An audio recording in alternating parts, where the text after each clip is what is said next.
Halloween Forever.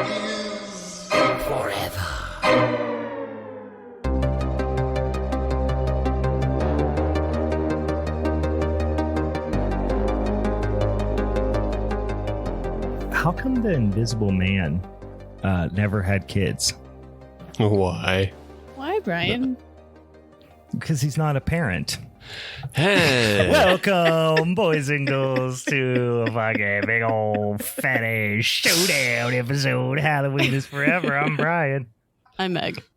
I'm Mr. October here in November. Here you are. God. Let's see how Mr. October fares So in gross. November, boys and ghouls. We are in that little bit of post Halloween.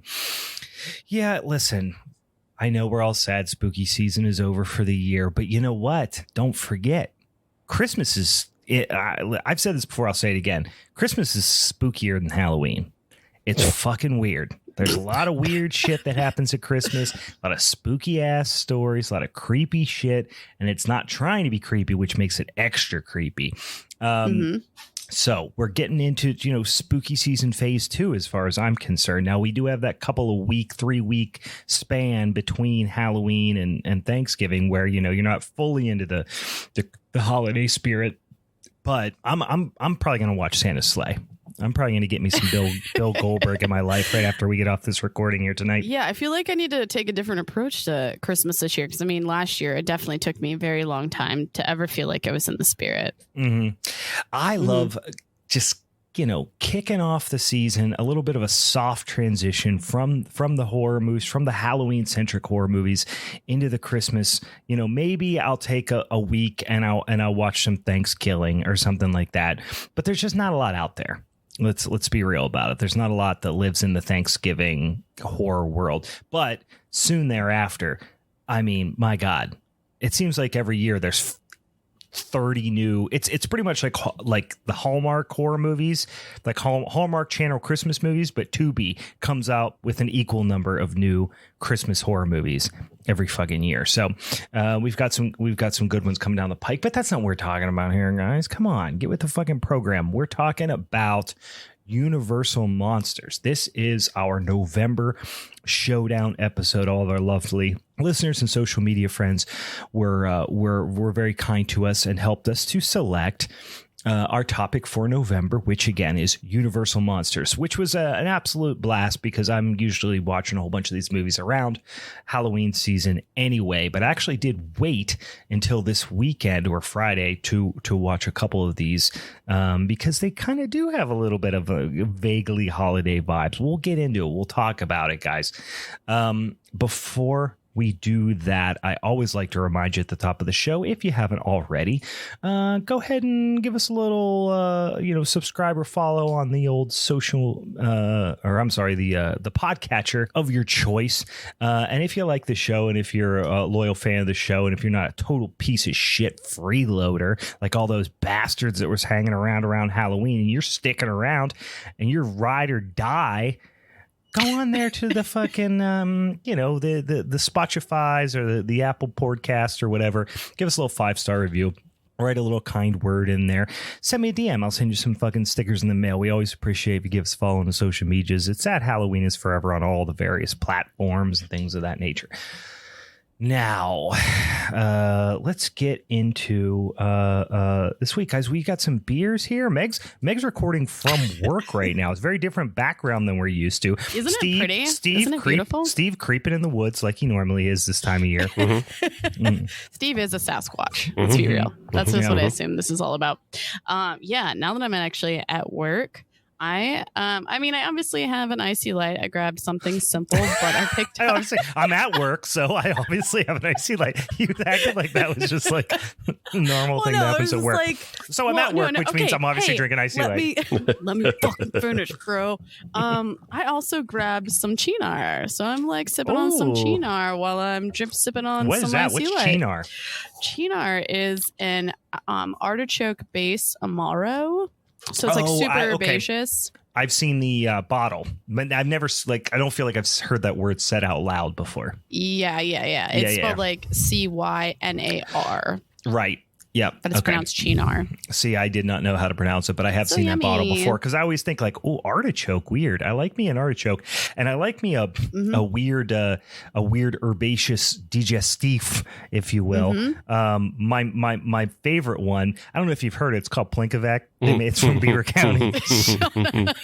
That is not. Is that a digestif? I mean, I don't know. Even close. I mean, it's herbaceous. I don't know. You know what? Can't find it. But we have a bunch here at work, so I have been trying to test. No, yes, sorry, I got all horned up when you said it got a bunch of Plinkovac. I was like, he's got Plinkovac here. I'm gonna ask them to put it on the shelf. I'm gonna ask them to put on. Yeah, I'm gonna ask them to put it up. No, we have a bunch of Amaros. Like we just we stock them. So like I've been testing out, and I usually not a huge fan of like herbal like type drinks, but Chinar is like stuck with me. It's a little bit sweet, a little bit bitter at the end, but it's nice. Is it savory in nature? Does it have like could if somebody gave that to you, would you ever say artichoke? No. No. Interesting. Is it licoricey? Compared? No. Now I have to try it. Yeah. Yeah. We know a lot of things it isn't. Yeah. Yeah. So the way I just described it, like right up front, you get a lot of really sweet notes. And I feel like if you think about artichoke, you might be like, okay, I get this like vegetal type thing going on, but it's not. If you were like just drinking it, you'd be like, oh no, this is like really nice and sweet and pleasant up front. It has like a little more like thicker body. It's not like syrupy, but like a little bit medium body. And then you start getting this like more herbal combination going on, and then just ends bitter. Like not as bad as Malort, but like, you know how like Malort's just like, let me just finish bitter, like but aggressively and too much. I love bitter, but Malort ends with aftershave. Malort ends with bad decisions, I feel like too. I hate people love to pretend that Malort isn't disgusting. And listen, I love Chicago. I have a lot of friends in Chicago.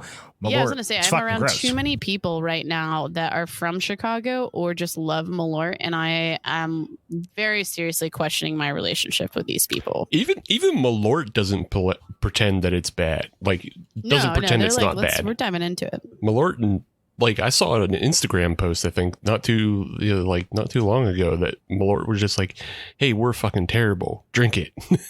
Yeah, no, they embrace the fact that it tastes super bad. Yeah, we taste like gasoline. Fuck but you. I just don't understand what. So no. Here's the problem though: is that the people that I know who talk about it, they won't say that it's bad. They like it. And they pretend that they like it. I don't know if it's for pretend though. I just don't know. Or they have good memories around it. You know what I mean? Mm-hmm. That's exactly probably it. Yeah, like they have good memories. They have nostalgia around it. But I don't understand why you would ever have a good memory around that. Because how could you even remember your memories we used to drink that? We used to drink like Pusser's rum back in the day, like in college, because we thought that was cool. What kind of name? So was that also made in Beaver County? It might have been. No, I think that it's a British thing. I think it's like some British naval rum or some shit. Yeah, Pusser's is the specific rum that's supposed to be made in a painkiller. Yeah. Like that's the specific rum you're supposed to use. So like, because isn't it like it's really high proof too? Isn't it like 150 proof or some crazy shit like that? Anyway, we used to do shots of Pusser's rum because we thought that was cool. And if somebody would have told me in college that like, oh hey, I would have been like, oh yeah, it's delicious, but I just wanted to sound cool. It's not. It's bad. Tastes bad. It tastes like fucking rocket fuel. You know? Yeah, that's why it got cut with a whole bunch of tiki fruits, in the Caribbean, because we were like, this is disgusting. It lasts forever, but boy howdy, you got to mix it with a bunch of shit to make it palatable. Yeah, boy howdy. All right, Steve, what are you drinking? I am drinking something much more simple. I'm just drinking good old White Lightning from Full Pint Beer. Oh yeah, good one. Haven't had that since they started producing it once again. But back in the day, that was certainly one I would crush. No secret, I'm a big fan of a wit beer. If you're, I'll say like of the ones that came back from the original Full Pint profile of White Lightning and Chinooki and Night of the Living Stout, all those came back just fine. Like they're all. You may not be exactly as you remember, but they're still just very good, very drinkable. Yeah. This is nice. You know what? And, So I really want Night of the Living Stout to have a redemption because this was 2013 probably the last time I had it, and it was one of the most undrinkable things at that time that I had ever had, and I was really sad because obviously I really liked the idea that it was like spooky and shit, but it was just like insanely bitter, and then I can't remember. Yeah, it was just like over the top. This is not what I want to drink in a pleasant way. I hope it's still that exact thing, because that's what I loved about it. Is it was the only aggressively hopped, insanely bitter 95 IBU stout. It's just it was such a palate wrecker type of beer. But that was the thing. It's not something I'm going to drink a bunch of. I'm going to maybe buy a 6-pack a year. Honestly, I'm probably going to get one at the mixed 6-pack at JR's and call that a day. They didn't have any. They only had the White Lightning. Yeah. But I didn't see it this year either. Actually, I didn't see. Well, no, it came back this year, but I don't know that it got the big distro. I think it might have been something you had to go to Warrendale to get. So what are you chugging down there, bud? Beers. I'm actually drinking. A coworker of mine brought me a bunch of Human Robot. Oh, so I'd be slamming some beers from Human Robot. So I really like their stuff. That one I finished. I had the Hallertau Pils earlier, which is a go-to. The Polotomavi, the Czech Polotomavi lager, which I was just finishing, and I'm about to dip into this old. How would you say a thing like this? Il Cielo, I guess. It's their Italian Pils, which I've not had. I've had the Polotomavi. I've had the Hallertau Pils a lot. Those are both killers.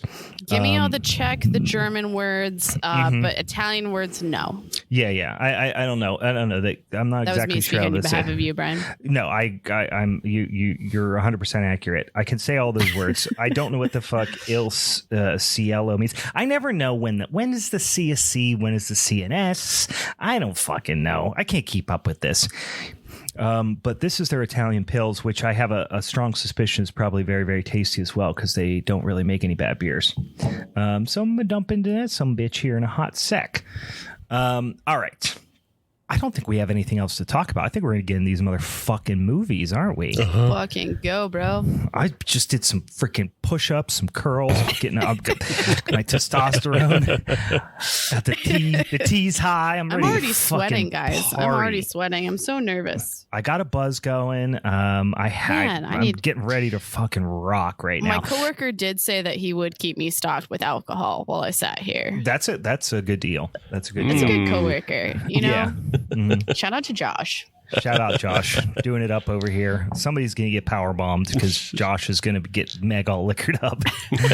All right, so once again, guys, we are talking about Universal horror flicks. For those of you who are maybe new to the podcast, because we do have a lot of new listeners, especially right after Halloween. I don't know if you guys saw, but we had 40,000 downloads in 1 week or some shit like that during Halloween, or maybe it was more than that. It was something asinine. It was something stupid.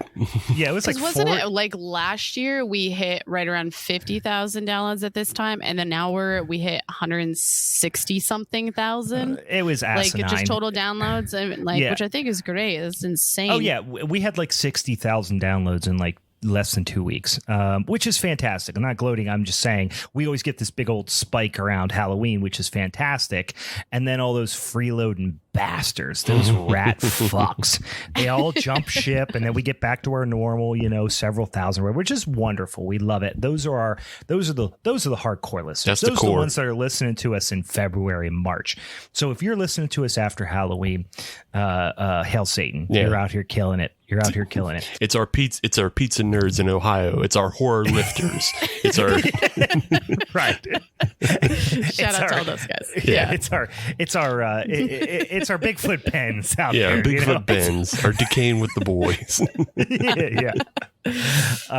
So anyway, as you're probably aware, we do a little Showdown episode, which is every first Monday of every month. And how that works is we have this big old spinny ass wheel, right, with a bunch of different potential topics on it. We pick 3, we throw them out in the social medias. All our listeners and social media friends, they help us select one. This particular month, they picked Universal Horror. So each one of us picks a movie from that, pertains to that particular topic. And then we're going to each talk about it. We're going to argue why ours are superior.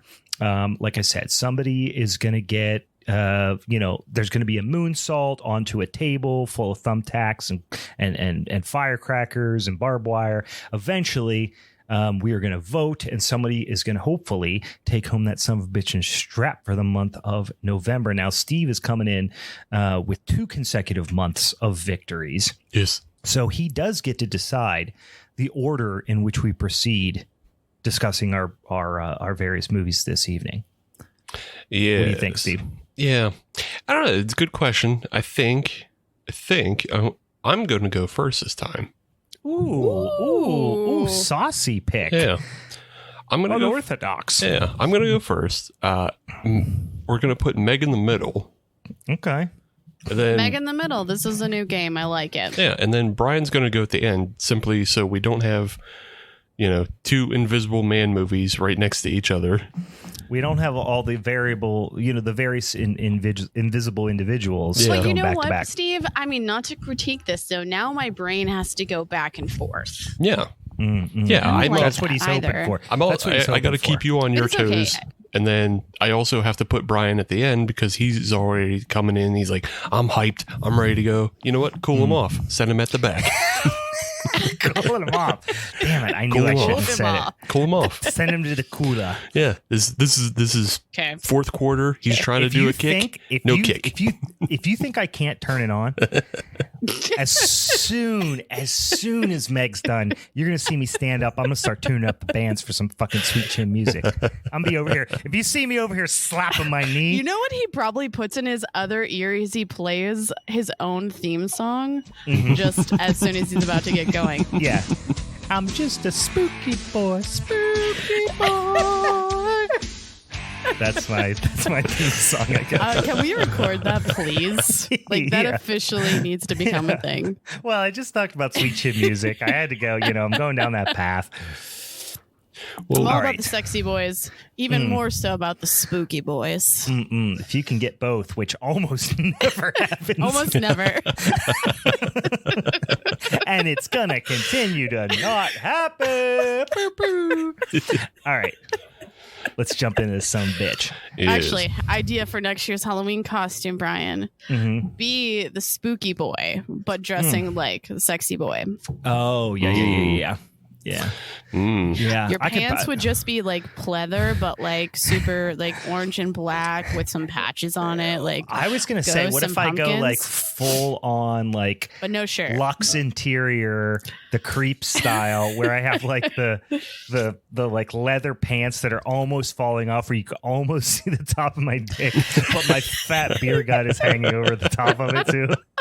So you're just talking about Covering up your dick. you're just talking about beer gut over pubes. Yep, that's the The ticket. imagery of all of this is awful. That's the ticket. And then he goes, I'm tuning up the band, but his pants are too tight. And then he just trips and falls and his ass is out. I got to do that. I got to do that thing where like I got to bend my leg really hard to try. I got basically it becomes a horse kick at that point. Yeah. And we are thrown out of whatever venue we're performing in.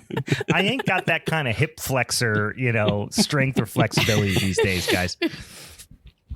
His ass is out. His tummy's all over the ground. There's like little pebbles and paper clips and stuff all stuck to my hair and my belly. Receipts and various nonsense. Good. Seats. All All right, guys. Nobody wants this visual. All right, let's get into these goddamn flicks. I'm going to drink this Italian pills, and Steve thinks I'm going to cool off, but I'm just getting fucking psyched, even more psyched than I already was.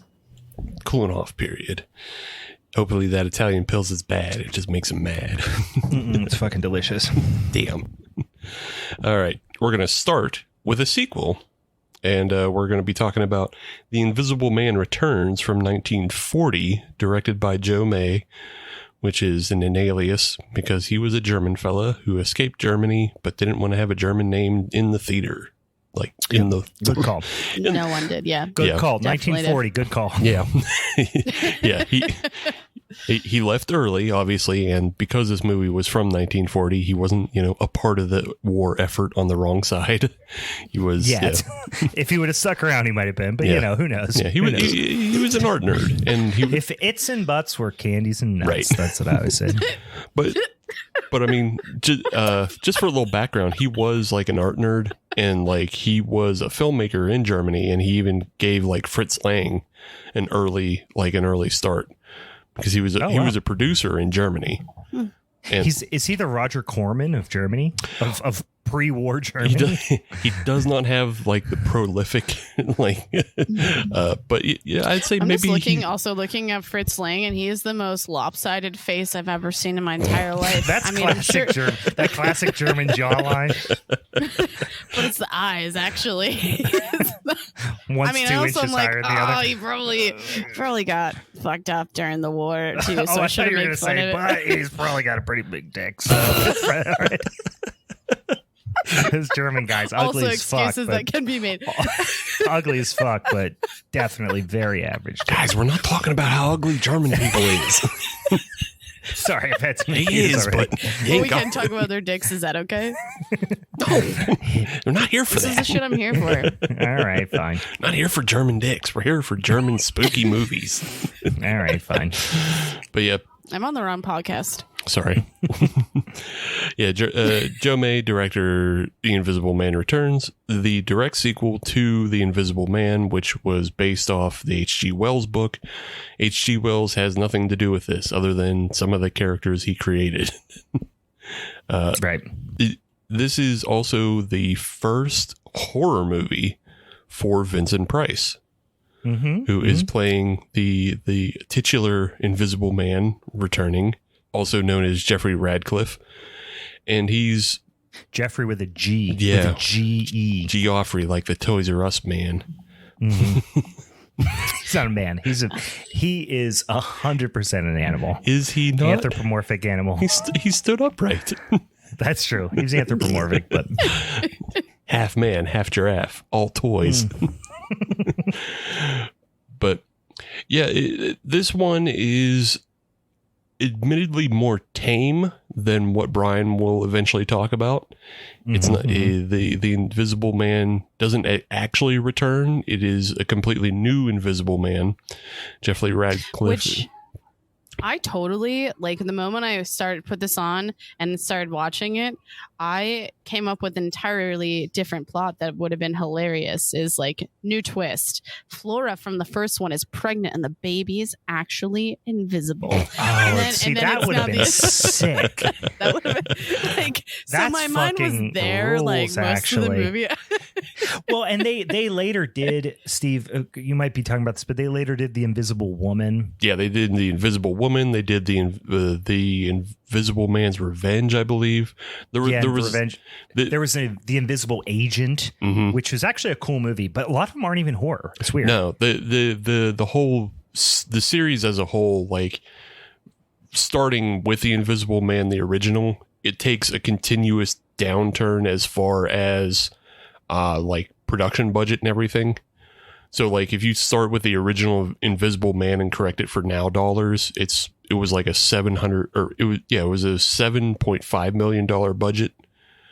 Whereas like, was that more from the first one? I don't know if Brian, you would know that was an increase. So like first one was like, cool, we like this. Yeah. Here's more money. And then got it. This one was actually produced for less. This one was produced for about $5 million.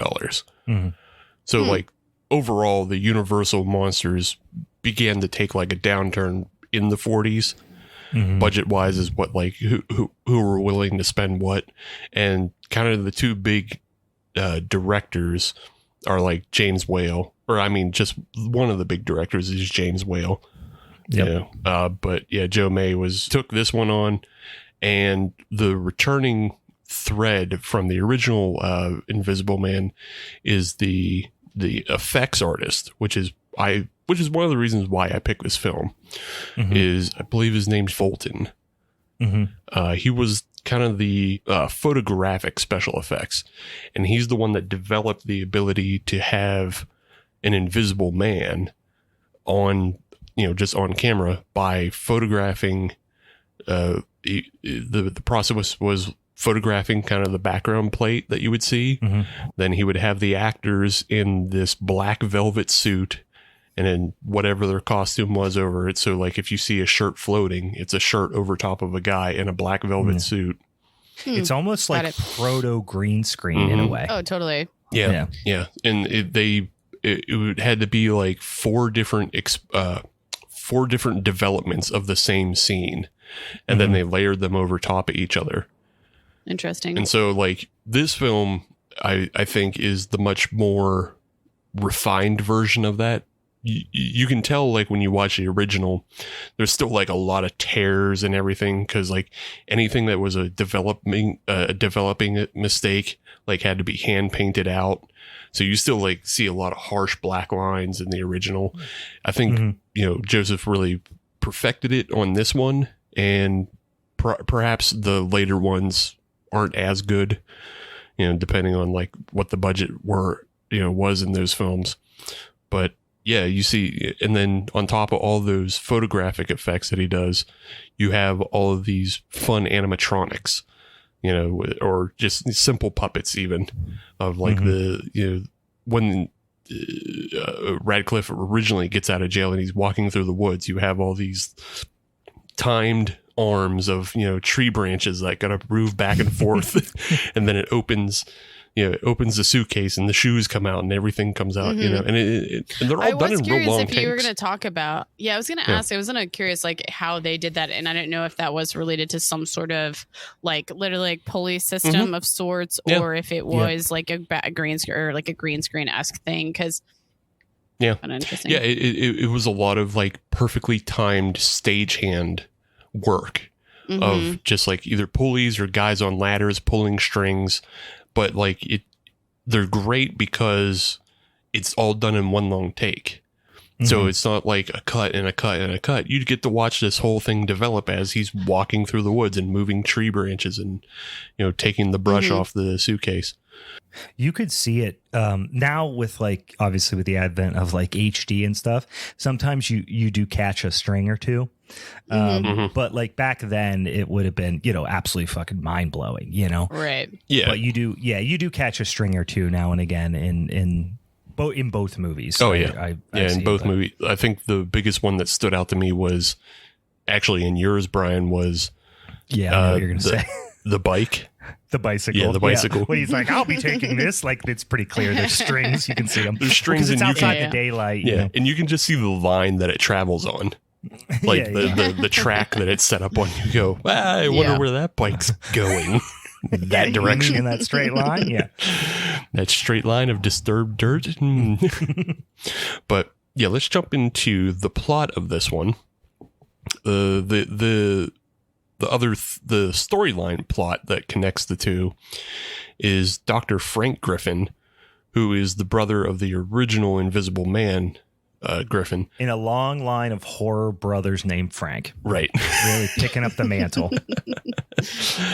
And he obviously has developed the Invisible Man serum, or still has what's left over from his brother's research, even though it was like claimed that, it was destroyed in the original. Like Jack Griffin throws all his stuff in an oven and then runs off with it. But, I guess Frank somehow gets a hold of his serum and he uses it to help his friend Jeffrey Radcliffe, who he believes has been falsely accused of murder and is currently, set to be executed. He's on death row. He's ready to go. But he visits his friend, gives him the Invisible Man serum, helps him escape, and now they're trying to keep Jeffrey out of the hands of the police, but also keep him from going mad the same way that Jack Griffin went mad under the serum. Do they really, and I might have missed this because this is only the second time I've seen this one, but I've seen the original a lot. They do explain in the original that the serum, in addition to making you invisible, kind of makes you go batshit. Right.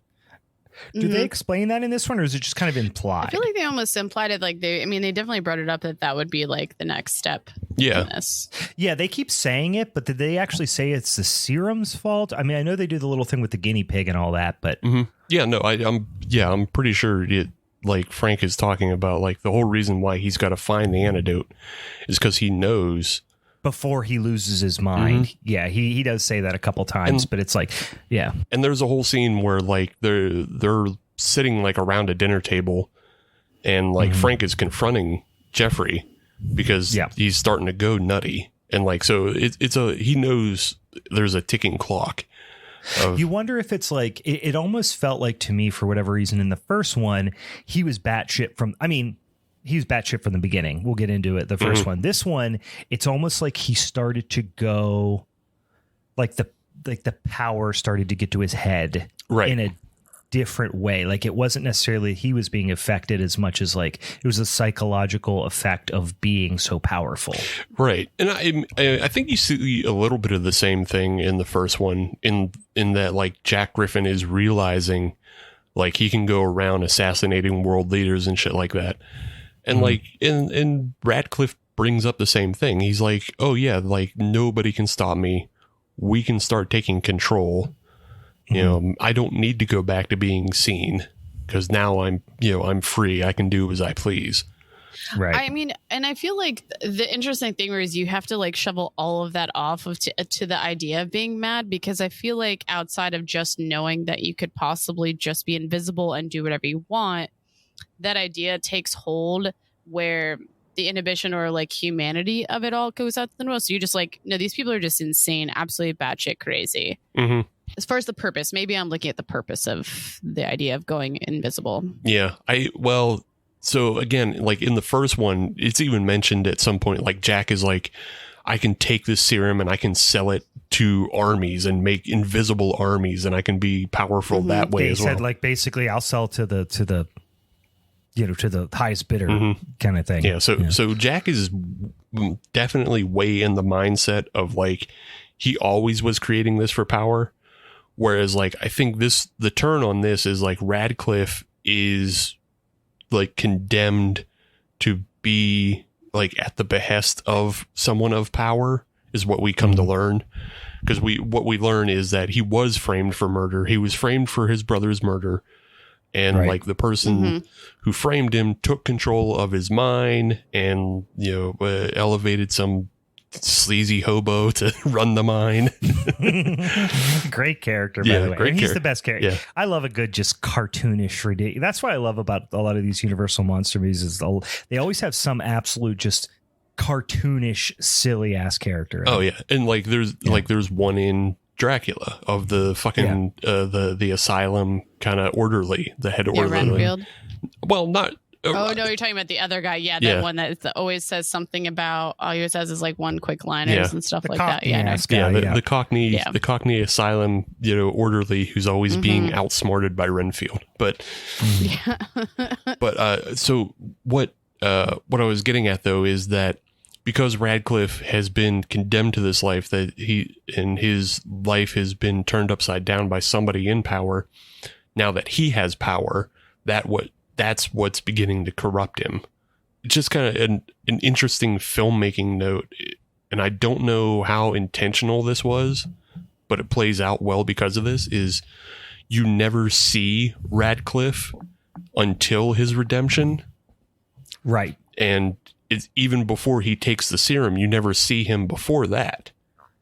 No, that's honestly, in my mind, it's the best part of the movie is that little...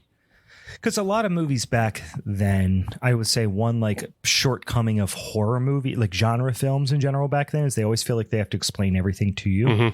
Like they really have to really spoon feed it to you, because a lot of these tropes and things that now we can glean from pop culture and just like the general, horror zeitgeist, back then they weren't established perhaps. Right. But like the one thing early in this movie is that scene where he's escaped and they don't come out and say between Frank and what's her name? the fiance. Was it fiance? Are they engaged? I forget. I mean, they're definitely together.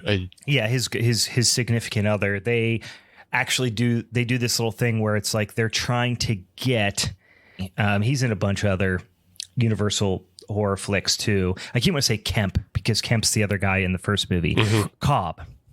Okay, yeah. They're trying to get Cobb to like pull some strings to put some sort of stop on his execution, and then when he basically is like, sorry, my hands are tied, then they kind of give each other this knowing look like we got to do what we got to do. Mm-hmm. And he escapes, and they don't really tell you why, but it's not that. I mean, I was watching with my 8-year-old daughter, and she was like, oh, they gave him some of the invisible juice. Mm-hmm. She could kind of figure it out.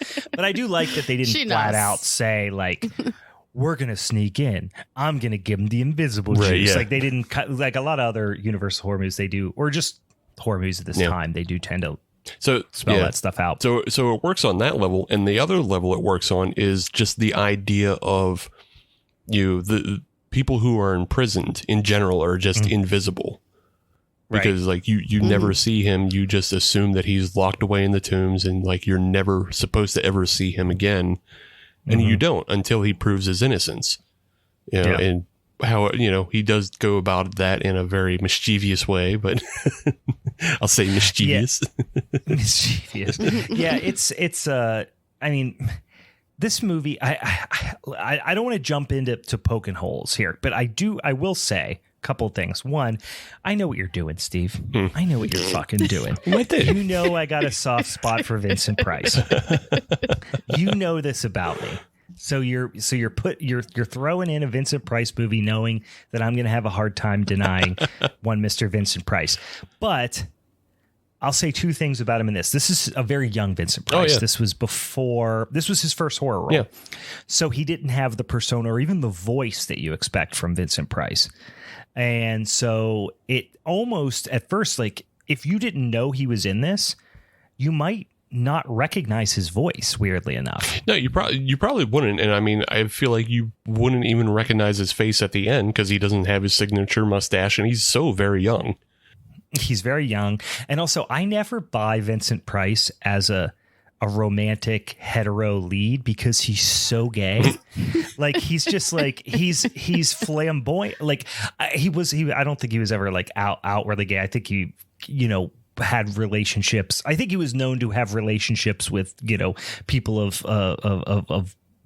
both cisgenders, but he doesn't play as a even in like House on Haunted Hill. Mm-hmm. He seems like just an extravagant gay man who married a rich woman for the hell of it, and now he's just like out to kill her, an old bitchy queen about it. You know what I mean? Like he's so flamboyantly gay, which is one of his most charming attributes. But I can't buy him as like a hetero male lead, a romantic male lead for that reason.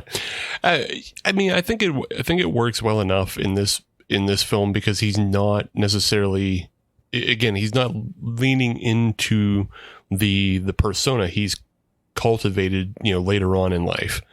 It's still very young for him, so it's not like the most believable, but I think what it really lends to is the idea of him going mad. I think in those scenes, because I mean, I would say through all three films that we're talking about tonight, the romantic relationships are who cares, and they're pretty stilted. Like Jonathan Harker in the Dracula movie is probably the most who gives a shit. Like, yeah. He's such a bitch ass. And I mean, but I feel like the only thing I think about with some of these things is that I feel like they're in place because of at the time that would be the norm. Oh yeah. They would want to have some sort of rhyme or reason for, like you can't just have this young single woman like here, like they would start talking about her feminine wiles and start blaming her for Dracula's behavior, if she didn't have like another partner, Right. Yeah. It's a twofold thing of one, back in this time, women can't be single and powerful. And two, there's a phrase that Red Letter Media uses a lot, but it's called a case of the not gays.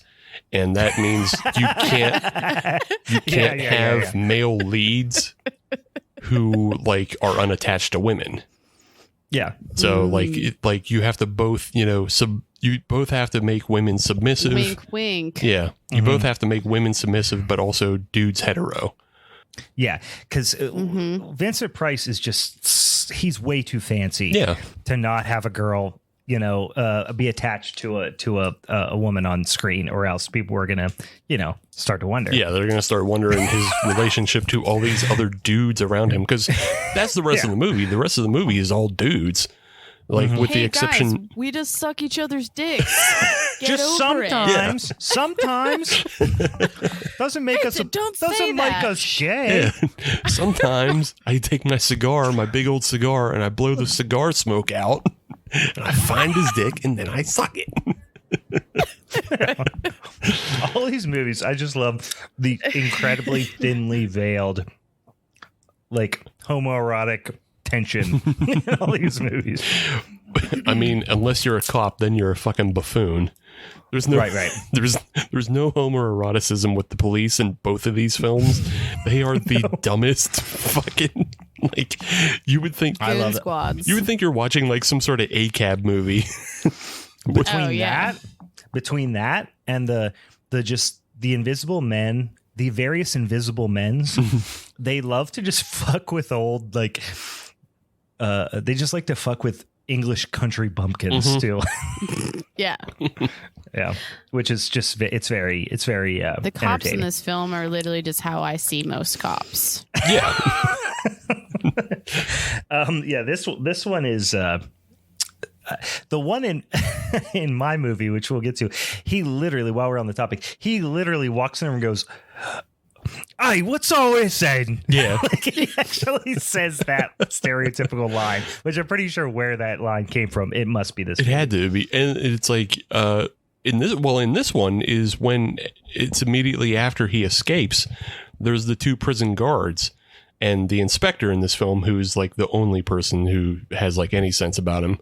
He's talking to them, and the prison guard is like, "Oh, and then he was just washing his hands in the sink. He was, and then he was like, and then he did it just like this. I swear, didn't he?" He's like, "Sure did." And then his clothes was on the ground. I swear, on me, Bob. Isn't that right, Bob? On me, Bob. Yeah. On me, Bob. Then there's another prison guard named Bob standing right there, and he's like, "Yep, that's how it happened. Sure did. It was." It was. And then he does the scene with, he even got that, but old Ben, who's kind of hiding them, smuggling them, or putting them up kind of in his house. The conversation between the like country ass cop and old Ben, as he's trying to not let him go up the stairs, is just Cockney chaos. Oh yeah.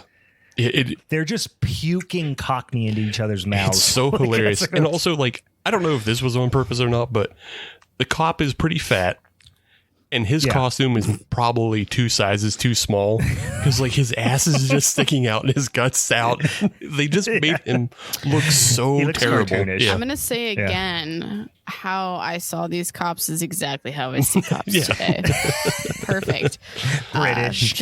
Just constantly British. Butt cracks out everywhere. Like nothing's tucked in. Like they just ate too much. I don't know. That's what my main snacks. my main thing with cops is how ill-fitting their clothing is. Yeah. That's, I think, as a nation, that's our biggest pushback with the police force, is ill-fitting outfits. You know what, Brian? I think you've convinced me. You should give them a bigger budget so they can get better costumes. Yeah. I was all about defund the police, but now I'm like, no, I can't look at these ill-fitting pants anymore. But they're costumes. I'm just going to call them costumes. Yeah, they're just costumes. Yeah. All police are doing cosplay. Some police won't like listening. I'm going to get in so much trouble. They're like, what the fuck are you guys They're going to fucking about? kill me. That's what they do. Doing cosplays. Shut up. Just a couple other, another scene that I really enjoyed is the scene where like the inspector brings all the cops, because like that's one of the big plot points of all of these films is just figuring out the different ways to try and catch an invisible man. But the one scene where the inspector in this film brings this whole, you know, kind of Ghostbusters army of cops to the house. It's so over the top. It's so over the top, but it rules because, like, you know, they had the step up from holding hands, which was in your film. Yeah, holding hands and wrapping themselves in like net. Yeah. Because, you know, they didn't have a lot of time to prepare. Right. They were just like, shit, what do we have laying around that we could potentially use? This time he comes in with like fucking stormtroopers. Yeah. And they have like these smoke guns going on, but like, but he's still smoking the cigar. Like that's really, but he's got to lead the charge and he's going to put the smoke out first. He's like, here, you put extra smoke here. But yeah, they're in the mansion trying to trap him. And then he takes one guy in like a Scooby-Doo from. No, that's what I wrote down. I said, is Jeffrey Agent 47 now? Yeah. Like, what the fuck? It was so out of character for him. And they're just like, he's just like, I'm going to snag him up, pull him in here, somehow incapacitate him, put his clothes on. Like he's now a fucking hitman. Yeah. I think that's one of the things that maybe doesn't come off from either film is that, like, does the serum give them extra strength? Because it kind of seems like they're doing something like both of them seem to do. They're nerdy science people and in reality. So like our assumptions, they're not necessarily like strong men. Mm-hmm. Well, they do say something about, I swear, don't they say something about it like increases aggressiveness or something? Right. So like maybe it's just like in strength though. Yeah. Maybe it's an adrenaline thing though. Yeah. That's what I'm saying. Maybe it's like the, mother picking the car up to save the baby kind of situation.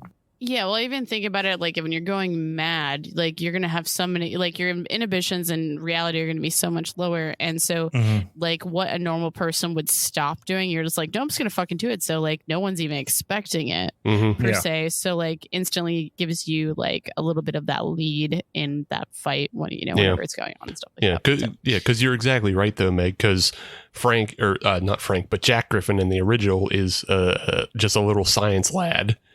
And then Jeffrey Radcliffe in this one is like fancy. He's fancy landed gentry.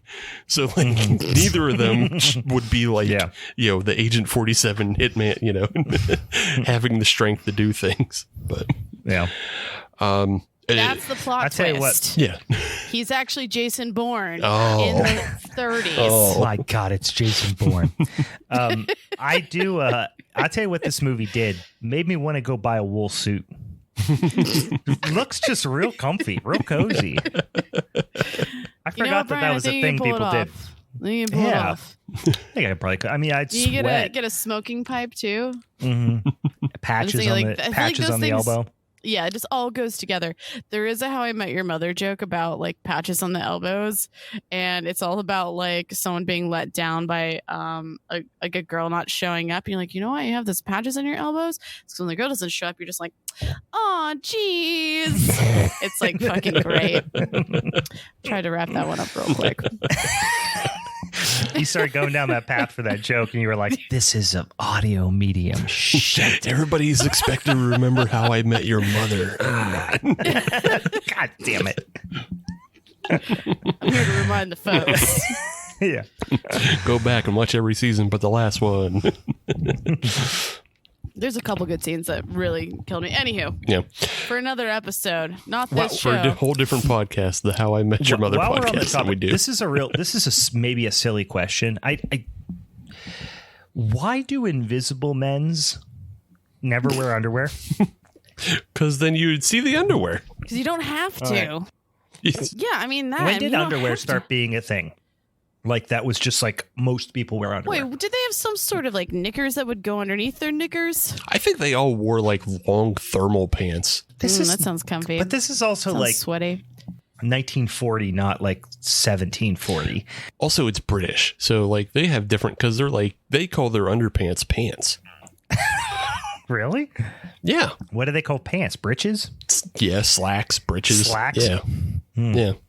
Yeah. When did the original briefs get invented? Who knows? Yeah, they just, in both movies, they drop their not a drawers Google and search there's that nothing. I really give a fuck about right now. Yeah. But someone should, and they should message us. Yeah. I can't bring myself to look it up, but if you choose to, Godspeed. The history of underwear. Look, Steve already bought a book Yeah. off Amazon. I'm already there. Steve I wrote need to the figure book. it out. Steve wrote the book. He's just hiding it from us until it gets released. I wrote the book on underwears. Yeah, I don't know. But I feel like it's just a thing that they're prepared for. They know they're going to get naked at some point. So why get caught up in that one thing that's like you have to lift your leg? The underwear take the longest time to get off. You can rip a shirt off. You can just drop pants and pants are gone. You can kick the back of your heels off. I bet they don't wear socks either because socks are too hard to get off. Too much time. Fuck socks. Too much time. You're saying these guys have shifted their wardrobe significantly since becoming Invisible Men's. Yes. I see. Yeah, I don't think they're So possible. what about the plot here? I'm trying to like still get excited about this plot. Steve, excite me. The plot of a man trying to clear his name. This is The Fugitive before The Fugitive, Meg. What are you upset about? I'm just trying to get us back on track. that famous horror movie, The We've Fugitive. basically talked about both movies in this one conversation so far. Yeah, because they're worth comparing. And the one I'll add another comparison to that, and just back to the effects of how good the effects are. Is that you have the scene that's right after the Ghostbusters smokeout scene. Jeffrey comes back into the house to call up Frank Griffin, and it's a mirror of the original. And the original has the scene where he sits down in the chair, and the chair depresses in. Right. They do it again. That's great. They do it again in this film, but they make it much more complicated in that it's a bigger chair, and like it's the back of the chair that depresses in, it's the seat of the chair that depresses in, and then he's on the phone, and then he's just hanging out on the phone. The chair's swiveling around, having a good time. This movie. I'll just say it because I was going to wait to say it. This movie is just the first movie, and then they just do a little bit more. Yeah, with better effects. with the special effects, but the story is not nearly as good. Yeah, but I was gonna also say is like I feel like what I almost like Vincent Price's like Psycho laugh a little bit more even like when he's going mad. It's just like, oh my god, like you just like felt how uncomfortable it was for everyone. So I mean, I like the idea of the story in general too of the serum that like is driving someone mad. I still think both these stories, and it kind of makes me sad that they kind of continue to go downhill the way you guys described it, because in theory I feel like this like could have been something amazing. And I know like it was remade within the last 4 years, Well, a number of times, but I mean a specific Universal one was remade in 2020 with Elizabeth Moss. Okay. But I mean, like you have a whole bunch of other Invisible Man films like Hollow Man, and I haven't watched it, but a bunch of Scientologists made one a couple years ago. Oh, but Hollow Man kind of rolls a little bit. Is Hollow Man the Nicolas Cage one? No, that's the Kevin Bacon one where you see his dick. Kevin Bacon's dick. Oh, Kevin Bacon. That's what I'm thinking of. I don't know why I said Nicolas Cage. Kevin Bacon. A little bacon and sausage, you know what I'm saying? Two meats on the breakfast platter. Yeah, see, I feel like that one was super creepy. What I'm saying is, in theory, this idea is actually a really great idea. Yeah. Like, I love the idea of like the scientists, and then like you're getting the scientists gone mad. But I do think like they just fall short a little bit on like this exciting factor. But we do get a hero story almost in the end. Like, wait, I'm trying to think of where we get to clear the one guy's name. You know what I mean? Like, Yeah. I don't even know if that's even the right terminology for it, where it's a hero story. You know, like it's maybe an even anti-hero. So he's a dick the whole time and going crazy. Well, that's one of my main things I don't like about it, is because he gets redemption, he becomes a hero, and he lives happily ever after. And it's Whereas like in the first movie, he's a fucking villain through and through. In the first movie, he's a menace. And we get so much more murder. He's and I did like a that goddamn a lot. monster. This movie, it's The Fugitive. Like there's so few horror elements in this movie. Whereas he is genuinely scary in the first movie, and in this movie he is just sympathetic. Like, and people are also still trying to help him throughout the whole thing too. Yeah, and You know he's what I mean? like, they do. I mean, the effects are better. 7 years later, obviously a lot more experience. Like, you know, the guy who did in the first movie developed a lot of those techniques. But, you know, with the muscles and the veins, you know, when he comes back at the end. But like, I remember the first time I watched this, I'm like, you're going to take this iconic thing and then you're going to give it a happy ending? Fuck you. Can I make a point about timing and stuff like that? Because this brings up a good point, though, for why I think Steve's film went that way. Is I think both of our films, and I was reading about it as far as that like pre-code, where like even any sort of censorship between like the silent era to when we started getting sound, and it wasn't really regulated. Even like 1934 was a little bit of a cusp of like, it was still kind of like it existed but wasn't really a thing. It existed in 1930, but 1934 was like more this like cusp of when people started giving a shit about what people were saying on screen and what was happening. So what I saw is like this shift from Unhinged, where we're like, hey, we have sound and we can do whatever the fuck we want because no one's really paying attention, to then where films went where we needed to have that happy ending. And I kind of saw that more so in Steve. So I'm not trying to make an excuse, or just I think that's the explanation for even why it almost had to go that route. And see, I don't know if there was any more history if shit got cut or what, but I would just say, look at, I mean, the majority of like horror films from the 40s and 50s are all kind of this way, though. Like, exactly. Like I think perhaps the original Invisible Man is a little bit of a standout in the fact that it's stuck closer to the source material and just has all that unhinged nonsense going on. But like when you get into films of the 40s and 50s, they all have like these sappy, happy endings. They're not. It's hard to call it. You know, I mean, nobody is going to be scared by this in modern day. Like they still didn't even really like perfect the jump scare, as you can tell in like a lot of these films. You know, the soundtrack, the sound design is very amateurish in most of them. So like it's hard to like put on this film. I mean, I can objectively admit that it probably would be less scary than the 1933 Invisible Man. But I think there's still plenty enough horror elements of just seeing an invisible person and seeing the way he menaces the people around him and the horror of becoming a monster when you're not one. You know, and we have to also define like the idea of monster too, though. In this, so it's like we have to be very clear about our interpretation of what this monster character is, because like obviously for my film, like Dracula is a very clear, evident. We know year after year he is this monster, and this Invisible Man has like kind of shifted in times where like the first one I'd be like, that is an evil human who has gone mad. I mean, he might not have been evil at one point, but I see that more as like quote unquote a monster. And depending on how we really want to critique these, I wouldn't see as your film as much of like the idea of like a monster versus the first. Well, solely because of that development, I think that I'm understanding is like, I think they had to create this happy ending for it, that he had to come back, that it wasn't actually this monster, but he did become one, you know, throughout the film. Yeah. He was like, he did have these characteristics. It's just, if we're comparing, and you two did it to yourselves, we're comparing the two. All right. You did it to yourselves. But the idea of the monster in this one is that he is becoming it.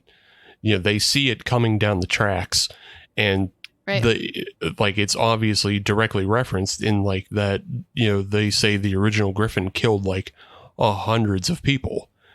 So they see it happening, and they see all of the telltale signs of like, he's becoming more power mad. He's like getting close to crossing lines of like almost killing the people that, you know, the denouement of the film is like, him chasing down chasing down the murderer, the real murderer of his brother, the person who set him up, and it's like, does he cross that line?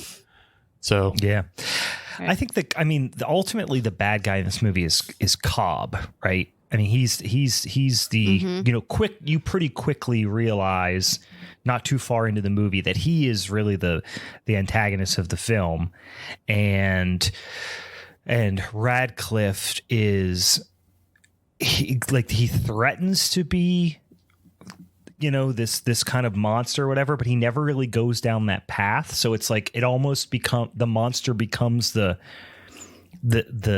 infliction, if you will, that he's suffering, as opposed to, which I guess you could say it's not the Wolfman's a little bit like that. It's not entirely dissimilar from the Wolfman, and like Dr. Jekyll and Mr. Hyde is also very similar in like even more so similar, because I guess that's more of a sci-fi. That's interesting now that I think about it, is because that is a pretty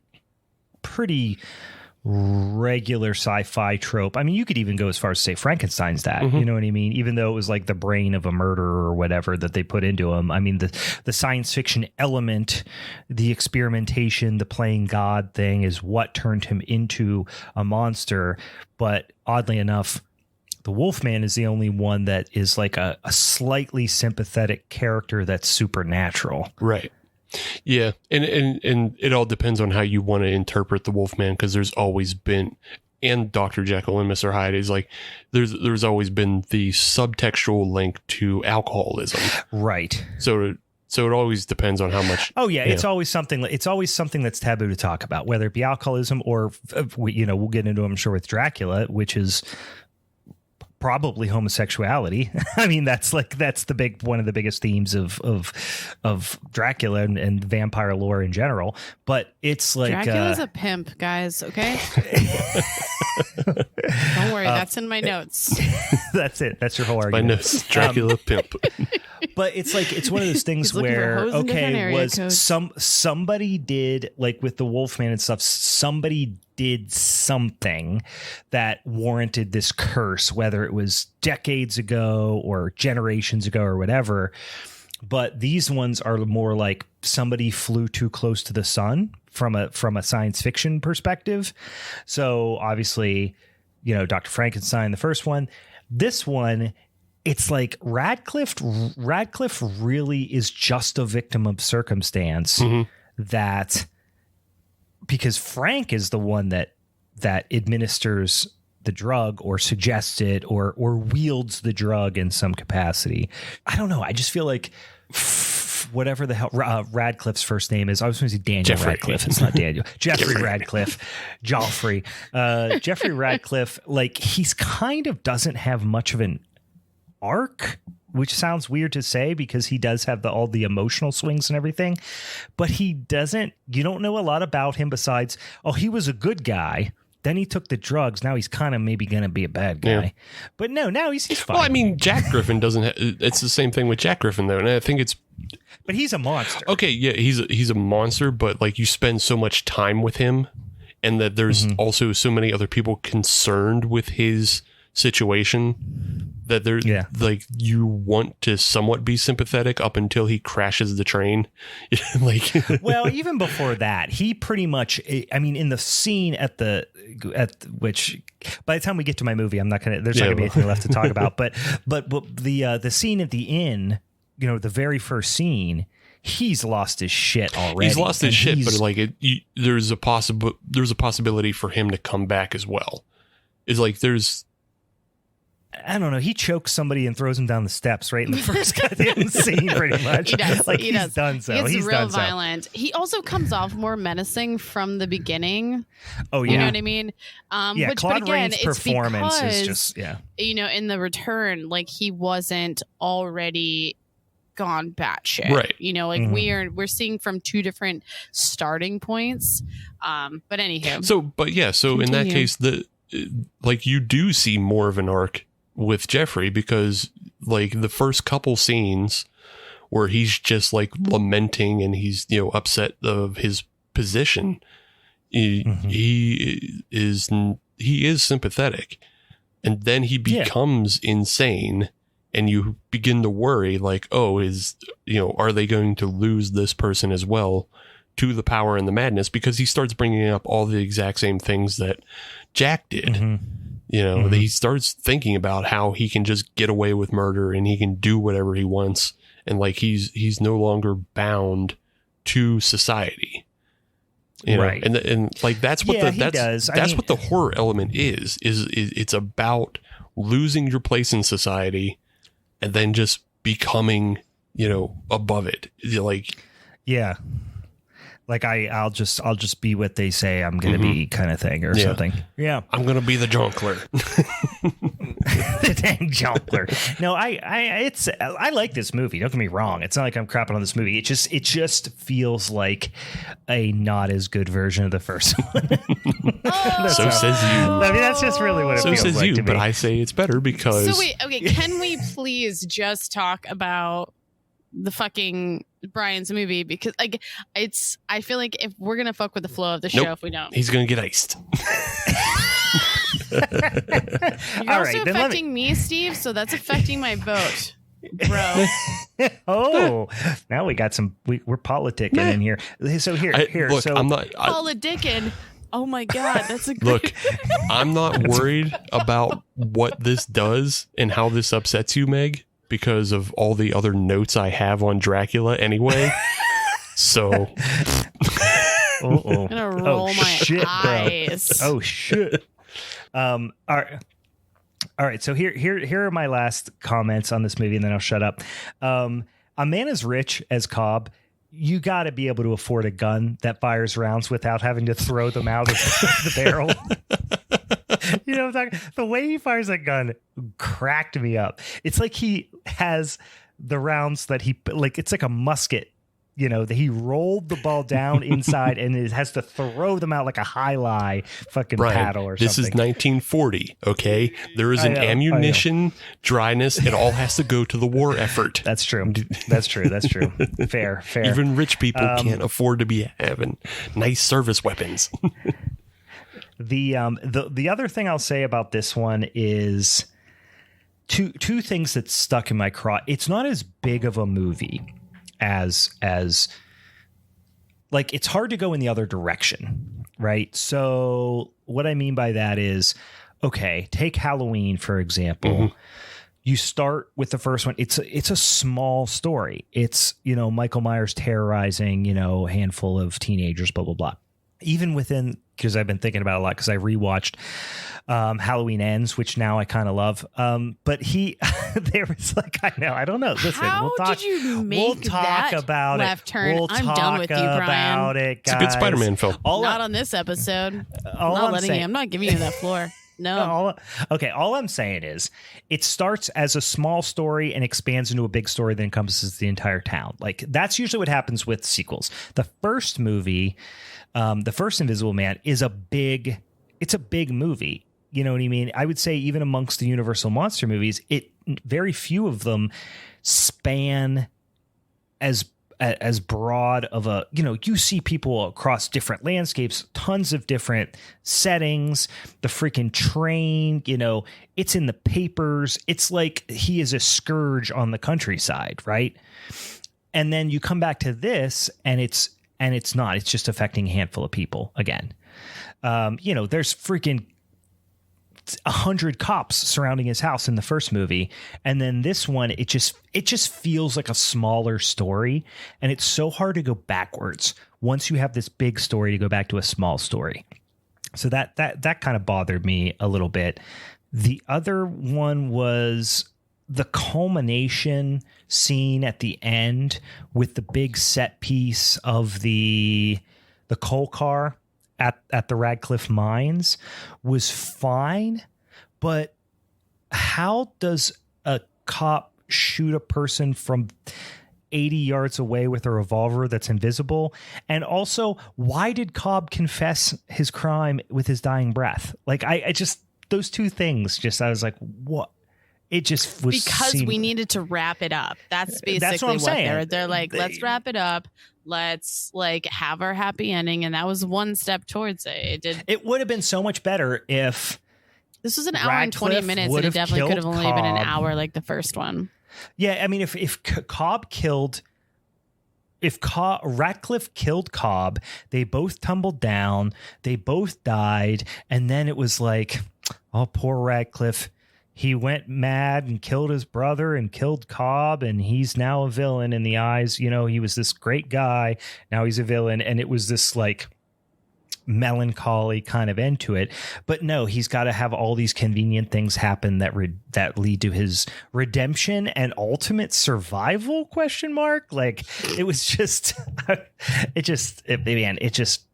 there were so many strings that were just laying all over the place, and then they just magically got tied up in the last like 90 seconds of the movie. Oh, a blood transfusion. That's insane. Oh, a blood transfusion did it. And then they even were like, okay, I'm going to give him the antidote. It might not work. It might kill him. Never mind, he's fine. I shouldn't be talking so much shit. That's just what I do. Yeah, but that stunt where the guy falls off the coal car, it's pretty fucking dope. It was good. It was good. It was good stuff. I'm letting you just go on and on about how things are so easily wrapped up, but that's your film too, Brian. That's your film too. No. Okay. And that's Meg's film as well. They didn't know how to write endings back then. I know. I agree that they didn't know how to write endings. Everything ends very abruptly. That's everybody's film. This one got wrapped up in such a pretty little bow that it bothered me. Fair. Okay, fine. But like also your film gets wrapped up. Like the bow may not service like a happy ending, but yours just gets wrapped up. Like the ending conceit of yours we'll get to, but it's just as stupid. They wanted to show the transformation back. That's not even what I'm talking about. We'll talk about it when we get to it. Okay. All right. Oh, you rat fuck. Yours is just as dark. All right. We have anything? I'm sorry. I went off on a tangent there. What is there? Anything else? Any other elements we need to discuss on this sumbitch? I don't think there's any more elements other than just like, you know, how cool that the scarecrow scene is, and then that's a good scene. Great scene. Mm-hmm. Was he supposed to be shot at that point? Yeah, because it's after the coal car incident. So like he's hobbled, and like this is where he decides to just reveal himself to get help. Yeah, so, that's a good scene. And then cool. He gets a transfusion. And that was what saved his life. But it's subtextual. You hated that near dark. All I'm saying is you hated that near dark. But it's subtextual.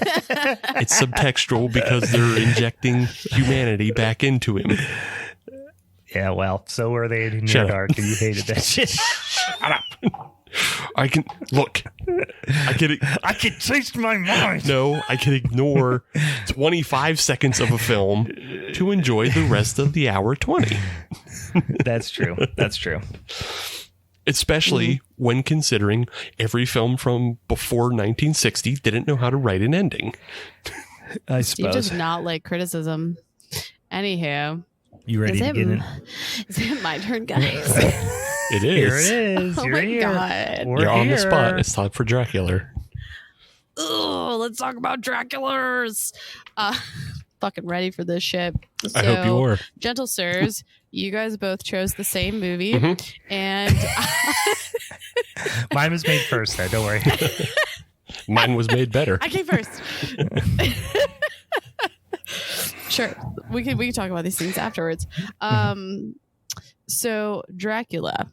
This came out in 1931 and was directed. Well, Todd Browning was credit. Yeah, he co-produced and stuff, which I really like because I started reading a book at one point about like history of horror, and like Todd Browning like also had released Freaks, but he has like such a cool, I think, background in general as like a director, like actor, screenwriter, and like also did like vaudeville performer. So like even seeing other things he did, like he has a cool background. I like him.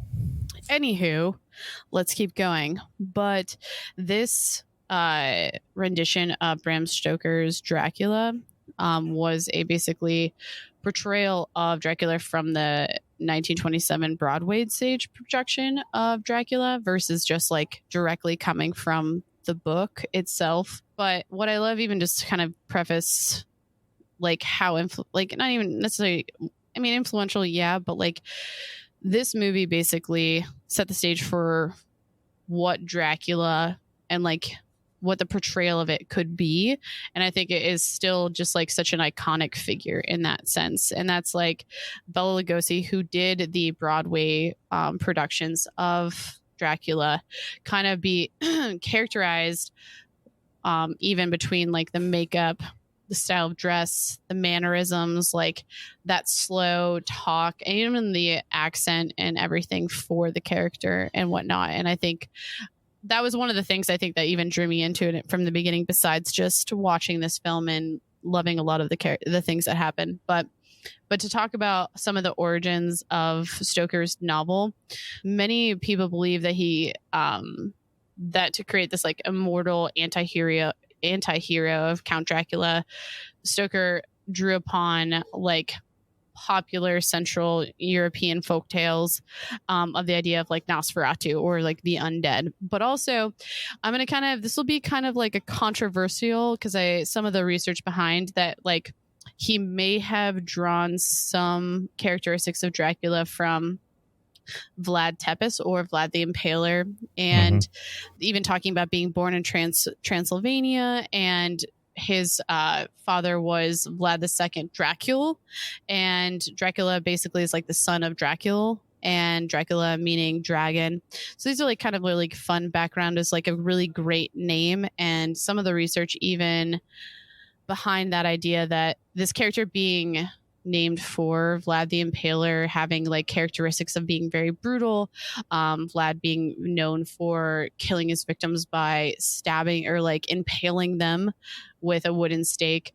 But I also love the accounts where he could have potentially, again, these are just like tales of, I don't think they have full, I mean, he definitely was a very brutal human, but there was a note that he may have also like dined with some of the bodies that he impaled and even dipped bread into their blood.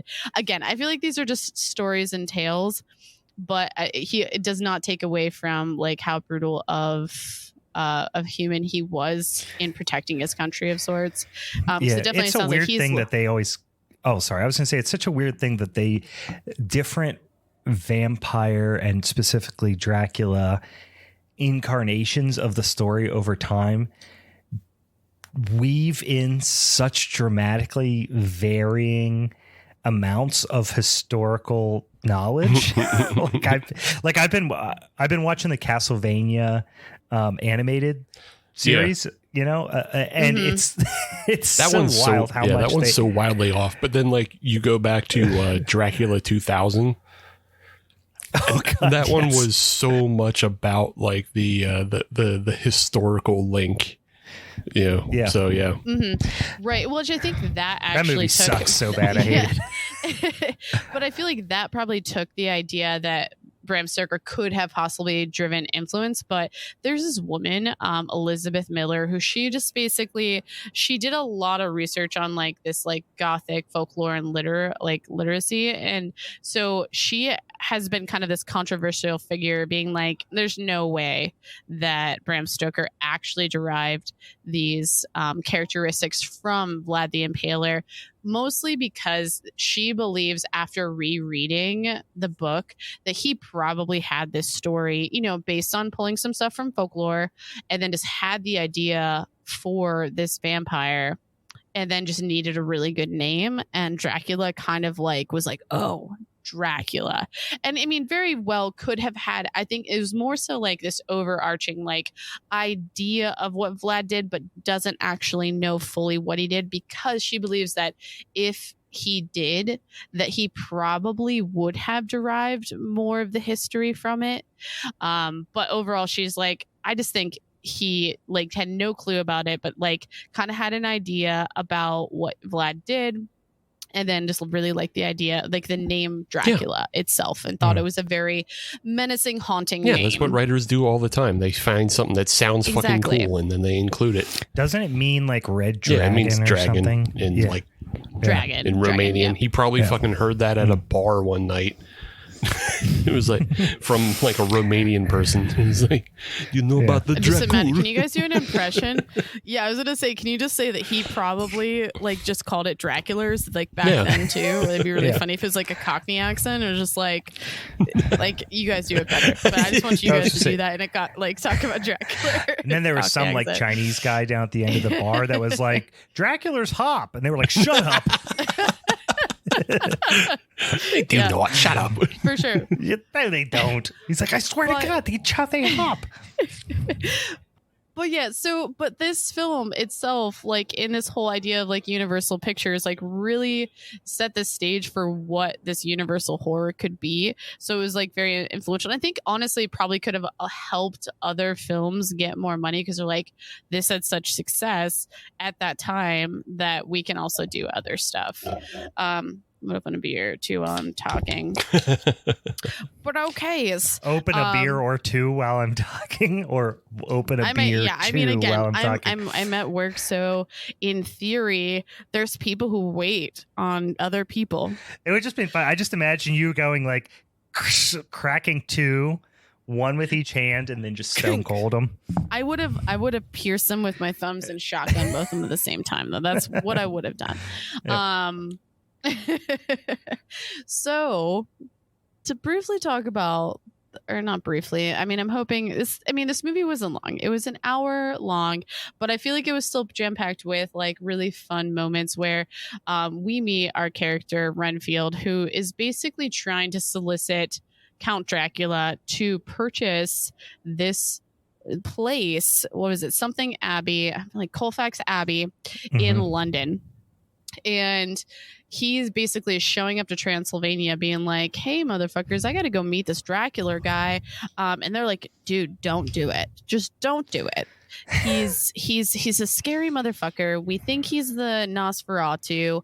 He sucks blood. We have all these evidence. We see bats and we hear howling. He is not a good so dude. Weird. He's so scary, and he never wears a shirt. You make my walls bleed right now. Where's that fucking robot? Somehow you didn't think Dracula was going to get to Danzig, but it did. We'll get there. You can't go from A to B without the Dracula having, to Danzig pipeline. Danzig took that name because, again, he heard it from a Romanian person and thought it was cool. So wait, are we saying that Dracula is this like Kevin Bacon of like horror at this point to Misfits? He might be. 7 degrees of Dracula. Yeah. But yeah, so Renfield, he gets toted off to Count Dracula's mansion, and like the first hint we get where like weird shit's going on and he sees it, but he doesn't fully question it. He's like, I was already prefaced that shit could be weird. His driver disappears, which after reading a little bit more, I at first thought that maybe the driver was just also a vampire and turned into the bat, but I believe more so now that like he was somehow just like killed and murdered and like taken off, and then the bats are basically like making these horses take him to the castle, which again, well, no, it was Dracula was the driving carriage. That wasn't Dracula. Like he gives him the eyes. The guy who's driving him in the carriage to Castle Dracula is Dracula. Okay, somehow missed that. That's totally my bad. Again, sorry guys. No, it's all right. No, but so that makes more sense than my first thought. That I was like, which is why he turns into the bat while it's going. Yes. Yeah, okay, and then he's like, it's all right. Well, yeah, because he can talk to animals and shit too. That's like a Dracula. He can also thing. be animals. He can talk. He can be animals. He can talk to animals, and Renfield makes it to the castle, where he is officially greeted by Dracula, which I almost like even just one comment on like leading up. I loved majority of the things I love about even this movie are just like the backgrounds, the stages that they create for this film. I think they're just incredibly encapsulating. Like it just, they're very enchanting. Maybe even that's a better word. No, they're very, really, they really are liked like it. this and The Wolfman. I think of as the two movies that when I say like spooky ooky Halloween shit, I'm thinking of the opening scene of Dracula and or a number of scenes in like foggy at night in the woods. Yeah. You know what And I mean? You can tell, like, with the sets in particular, and like kind of the way Dracula's castle mirrors the abbey that we see later. They both have like these huge staircases and everything. You can tell that's probably based on what the Broadway show was, and then they made them bigger because like that's kind of a very common thing in like in theater of like you make these huge 2-tier sets. And then that way you can feature people that are upstairs and have a scene upstairs and then switch spots to, you know, people who are down on the main floor. Yeah, it's like an Oliver Twist kind of thing. You know, you can have them upstairs, but it's it feels like that scene is, which is my favorite scene in the movie, you know, when they go into the castle. That is the grand, I mean, that's a fucking big set piece. It's insane. Yeah. No, and it's super beautiful. Like I immediately, though, upon seeing it, the first watch that I had of this, it was just like, this is like an Ansel Adams photo that I just like, but spookier. But inside, and I'm it's like spooky. here for. But well, no, even just leading up to the castles, Oh, what I okay. initially when I initially had that thought was like the backdrop. So I was like, I feel like I'm looking at Ansel Adams photo. But anywho, so Renfield and Dracula, they get down to brass tacks of sorts. Are like, yeah, I wanna get you into this house, yada yada yada. Dracula's looking for hosts in different area codes. What do I got to do to get you into this house? moving. I will say though, like we have this set that is very cool, and then you have like one of the weakest things about this is like we talked about how like the sound design is not good at this point because it's still early, but he hears a dog and he goes, "Do you hear the children of the night?" A dog. I wrote that down. I love dude. that. I love wolf. It sucks. that line. Literally. That's a classic line. I'm not even joking. I wrote that down because of how much I actually like it. Listen to them. Children of the Night. What music they make. And I think it's like, I feel like though this is like showing this creepy side that he's like, you're kind of creepy, but he's totally selling it. I'm still Yeah, cool. no. Yeah, no, he's This like, is I'm here to thing. sell. Lugosi's You're a weird guy, but Lugosi's totally selling it. I'm saying the sound design fucking betrays him by being a shitty dog. Oh, because it's okay, that's fine. But we get the same dog throughout the entire film. So I know that's the thing. It's through the entire film, and it's this is such a small thing to pick on because there's way bigger things. Oh you no, can and pick I'll pick on those as well. But it leads okay. it just kind of sets you up to have lowered expectations for the rest of the things that happen in the film, which are really. yes. I mean, I don't know. I feel like when I was watching it, I still always put myself in this time and place because one of the things that we already talked about sound design in some of these films, and I think this one being one of the early transition between silent films to like films that had sound of sorts, is that like they weren't, and I don't think they knew how to use music throughout at this No, point. they didn't get it yet. And I just feel like the scenes that they're setting, I think because of the pace of how things went, it almost aided in this eerie feeling that I felt. And then again, me putting myself in a time and place, but at the same time witnessing this as like for what it is, I still think they did a great job between like creating the visual aspect for it that I never was like bored. Whereas I think now with our attention spans of sorts, if we don't have sound, we don't have something going on to like distract us, like I need something to look at that's going to keep me watching. And I personally feel like they did that with the pace and just like how they did the conversations. Like even just like certain scenes, you know, like when they're think this happened right before the scene that I'm really describing is like everyone's coming out of their coffin. I felt like there's certain aspects where in theory, if there was a sound design, they probably really didn't need to do like the hand, but I felt like that was so iconic of like, Dracula's wives coming out of the coffin and then Dracula coming out too. I felt it was like, this is the most badass and would be so spooky. It would have been so and this scary. would have been wild back then. Yeah, you have to think like this is the movie that put Universal on the map, like Universal horror on the map.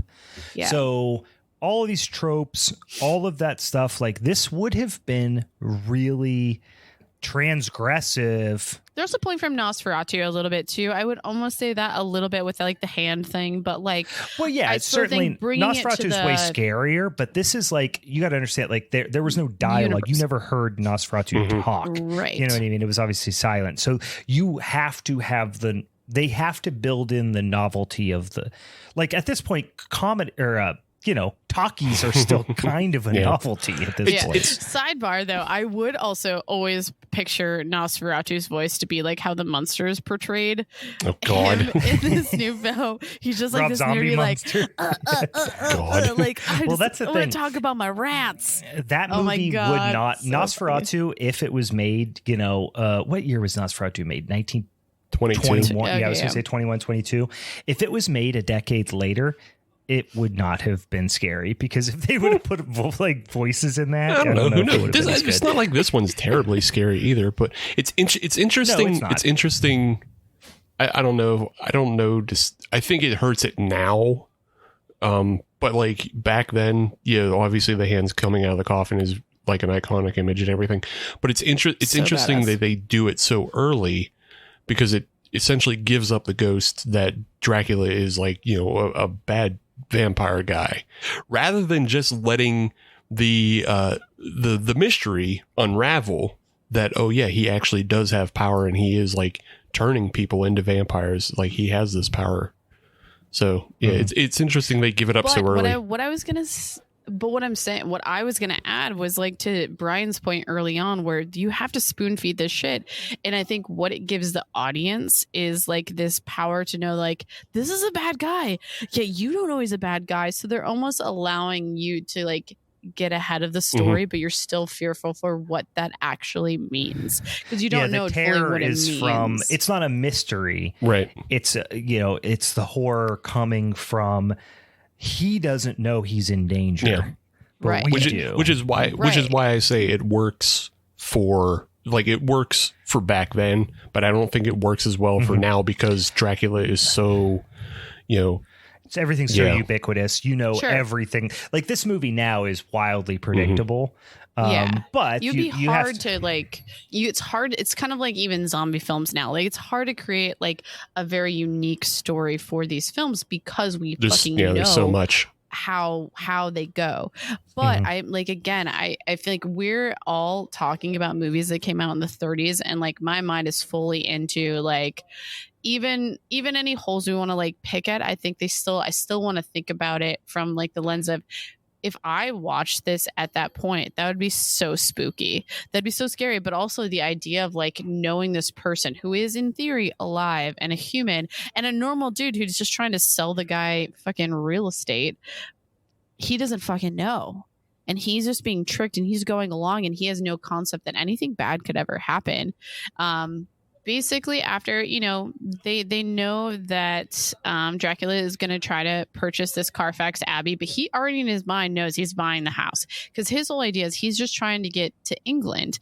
Again, hoes in different area codes. He is she's trying to spread his vampiric power elsewhere. But that night, Renfield is first like greeted, or Dracula's three wives meet him in his room, but Dracula gets there first. He's like, no, bitches, this is my territory. Go do your thing elsewhere. Again, it feels almost weird. Like I wanted to know Dracula had these multiple wives of these women that he is like taken power over. And I think it just speaks to just like what his character is. Like I just like, I joke and saying that he's a pimp is like, he just wants to have control and power over all these things. But I think it's just the essence of who he is as a monster. He's so gay. Like, he's the gayest monster of all time, right? Definitely Buffalo. Because you know what? I did have a note. I'm like, he didn't actually turn Todd Renfield. Browning? No, that's true. Because he's like the whole familiar thing where he's just like on the outskirts, never really letting him in. But wasn't I shouldn't get on this path because I don't know the store. But I thought that Todd Browning was gay or was like closeted gay, and then maybe.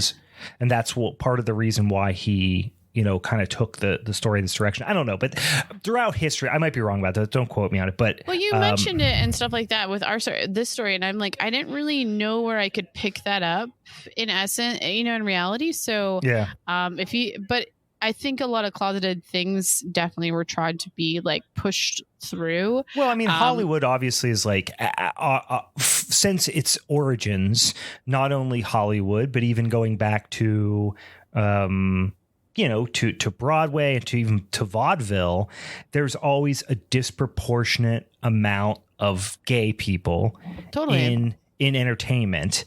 And it was obviously very not okay. In fact, in a lot of instances, illegal to be, to express your natural sexuality at this time for these people. So that's why this is one of the earliest examples of horror being transgressive in a healthy way. Or not even a healthy way, in a progressive way, I guess is the way I should say it. But it, like, looking back on it now, and maybe people wouldn't even have saw this 10, certainly not 20 years ago in the same light as now. But now when you watch this movie, you're just like, Dracula is super gay. Like, it's just so surface level now comparatively, which would have been super transgressive back then. But just looking at Browning's Wikipedia, it makes no mention of No, I think that was maybe I'm getting him mixed up with another performer or another act or another director. Possible, yeah.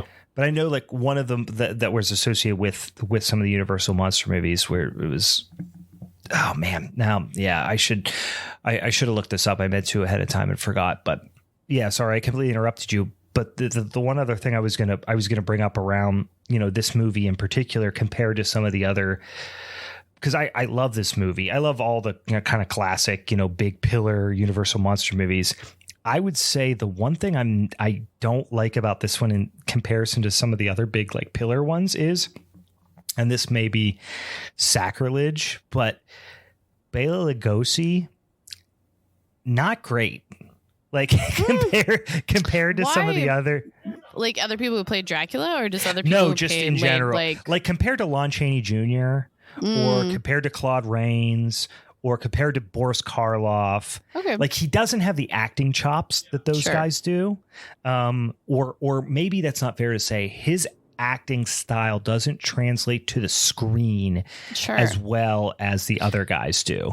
Yeah, so the way you said that, I was almost going to think it seemed like he did primarily like Broadway and like stage like performing. Yeah, too. And a lot of these guys I don't want to give like any sort of like excuse for it, but I can understand. And I don't really have much of a retort for that either. Yeah, he's just not like, I mean, what's his freaking name? The guy who plays Renfield, Dwight Fry, steals the show. Oh yeah, I mean, absolutely. He acts circles around Bela Lugosi. Yeah, and he went on to have this huge. Not that Bela Lugosi wasn't a lot of things, but even looking back to like White Zombie and stuff, Bela Lugosi, his trademark was. I stare. A zoom in on his face, and he makes a creepy face, and he stares at people. Like that's kind of his thing. And of course, he got the role of a lifetime because that's what this is all about. And I don't know. I mean, those definitely feel like I like the way you said it too. It's like I don't know if it translated to screen, but I feel like the idea that like I don't know in theory, if Dracula, he didn't really have to ever say anything. Again, I'm not trying to make an excuse for his acting chops at all, because I really don't have much of a platform to stand on. But I still enjoyed it because he didn't. I can agree. Renfield definitely stole the show. And some of the things, like when Dracula was getting caught for like not having a reflection, and he's like this like having his cape come around, just like it made me giggle. Like, one of my favorite there's like ones two is of like them. the Children of the Night one is.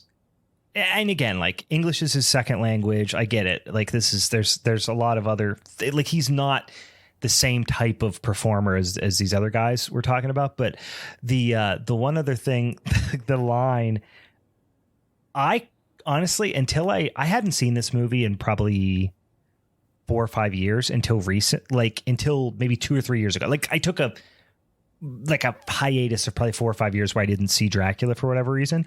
And I went back and watched it, and the line where he's like, "Oh, here, have some," when he, opens the really old bottle of wine. Oh, yeah, He's like, yeah. "I never drink wine." It's just so cartoonish. So So, yeah. so I mean, like, you guys are kind of like bagging on Bella, and like, obviously, the guy playing Renfield is the star of the show. But like, I still like Bella in this more than everybody else, because everybody else stinks on ice. Everybody else is Stinks so on ice. Such an old guy fucking insult. Stinks on ice. It is. but they do. Like, everybody else is so wooden and so just like, but like, terrible. things change. So like, I guess I'm okay giving people a little bit of a pass, knowing when this came out. Like, I get it that this only came out 2 years before, but this movie took years to make. And also, like, this between 1930 and 1940, that's like saying, oh, computers in 1994 should have been the same as 2004. You know what I mean? Like, things were moving so fast with this medium in that time frame that like a year was like 10 years. Yeah, but even compared to The Invisible Man from 33, yeah, like, people in The Invisible Man are acting circles around everybody in Dracula. Like, for the most part, I would say Claude Rains is. Yeah, I'd say Claude Rains is head and shoulders above Dwight Fry in this. Okay, so I mean, maybe trying to think of how to say this. Like, I don't know if I agree with that. I mean, you guys, again, will probably have a different opinion, but like, I felt like at this time, and like, if I like looking at all the films, is I felt like in ways there were so many characters throughout that it's like had almost these caricatures of these people that they were supposed to be playing. So like, I think in my mind, I have this like instant pass, and I thought about that through all three of our films. I was like, yeah, they're like, these are probably a lot of stage actors. They're probably a lot of people who are trying to like almost be this I'll even call this out on my own. Like, I think her name's Jenny.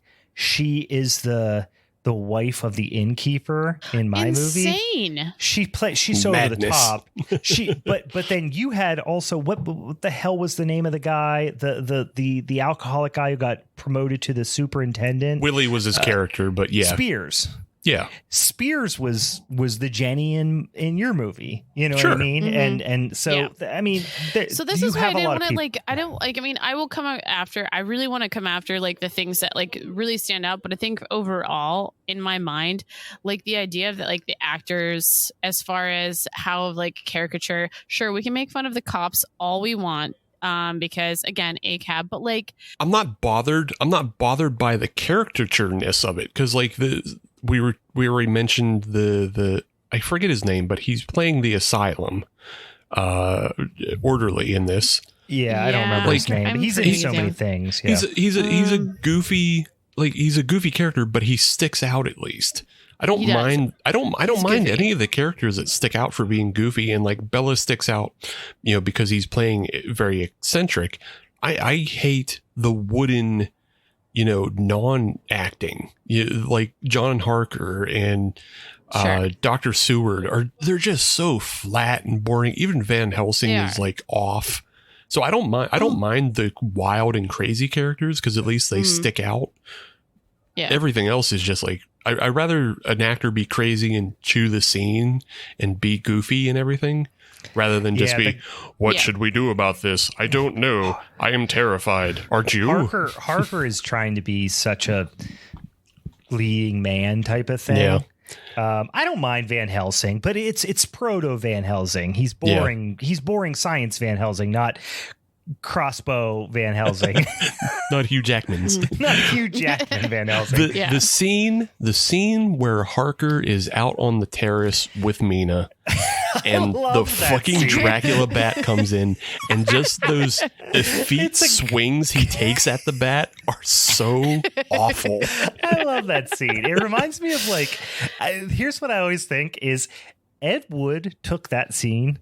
Yeah. And made a whole movie playing Knife from Outer Space. The entire movie is based on that scene with the plastic bat flapping and him swinging. Yeah. But it's like, again, they were treating it like a stage production. I would think, I think that's, I don't know if that's Browning. I don't know. But and then also there's Carl Freund, who also there's a co-director on this, so I don't know how much of which is which. Also, just to jump back real quickly to make a note, James Whale is the homosexual director that you're thinking of. Oh yeah, there you go. Of our movies, yeah, and he directed The Invisible Man and Bride of Frankenstein. So and the original Frankenstein too, didn't he? Right. Yeah. Yeah. So he was the Universal. I knew one of the big Universal directors were gay, but he was open and out. So yeah. That's right. He was one of the only. Maybe not the time he did Frankenstein, but not long after that. I'm not sure. But he was open and out for a lot of his career. So just to clear that up. My biggest sticking point with Dracula, the movie itself. You watch both the Invisible Men's, and the Invisible Men's have a lot of great effects and a lot of fun set pieces and a lot of great things going on. I really love in Dracula how everybody just tells us when cool things happen. Yeah, and a lot of them happen off screen too. Oh, I saw a wolf, did I? Yeah, but look, it's such a different type of movie. I also just want to say, to that comment play. Again, we're you're creating this idea in people's minds. This whole story is completely made up by Bram Stoker.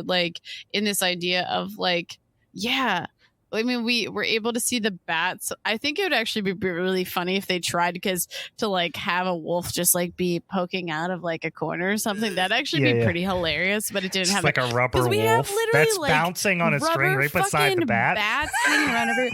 I fucking hear you. I hear you completely. Even just removing the effects element from it. There's a scene where what's his fucking face is talking about how Lucy's back from the dead and runs into her and we don't even see that. I could be more forgiving if it was just the one scene where you kind of if you actually see a wolf and you actually saw Lucy and everything. The scene where Renfield is describing Dracula visiting him with the sea of red mist and the thousands of rats and everything. Yeah. He sells it in such a good way that I can forgive that one. But the fact that this is just a theme throughout the whole movie of just I hear you. Everybody's going to tell us what happens. But the only thing at the same time is that that idea wasn't distracting to me because I felt the pace still worked for me. You know what I mean? The pace still kept up with it.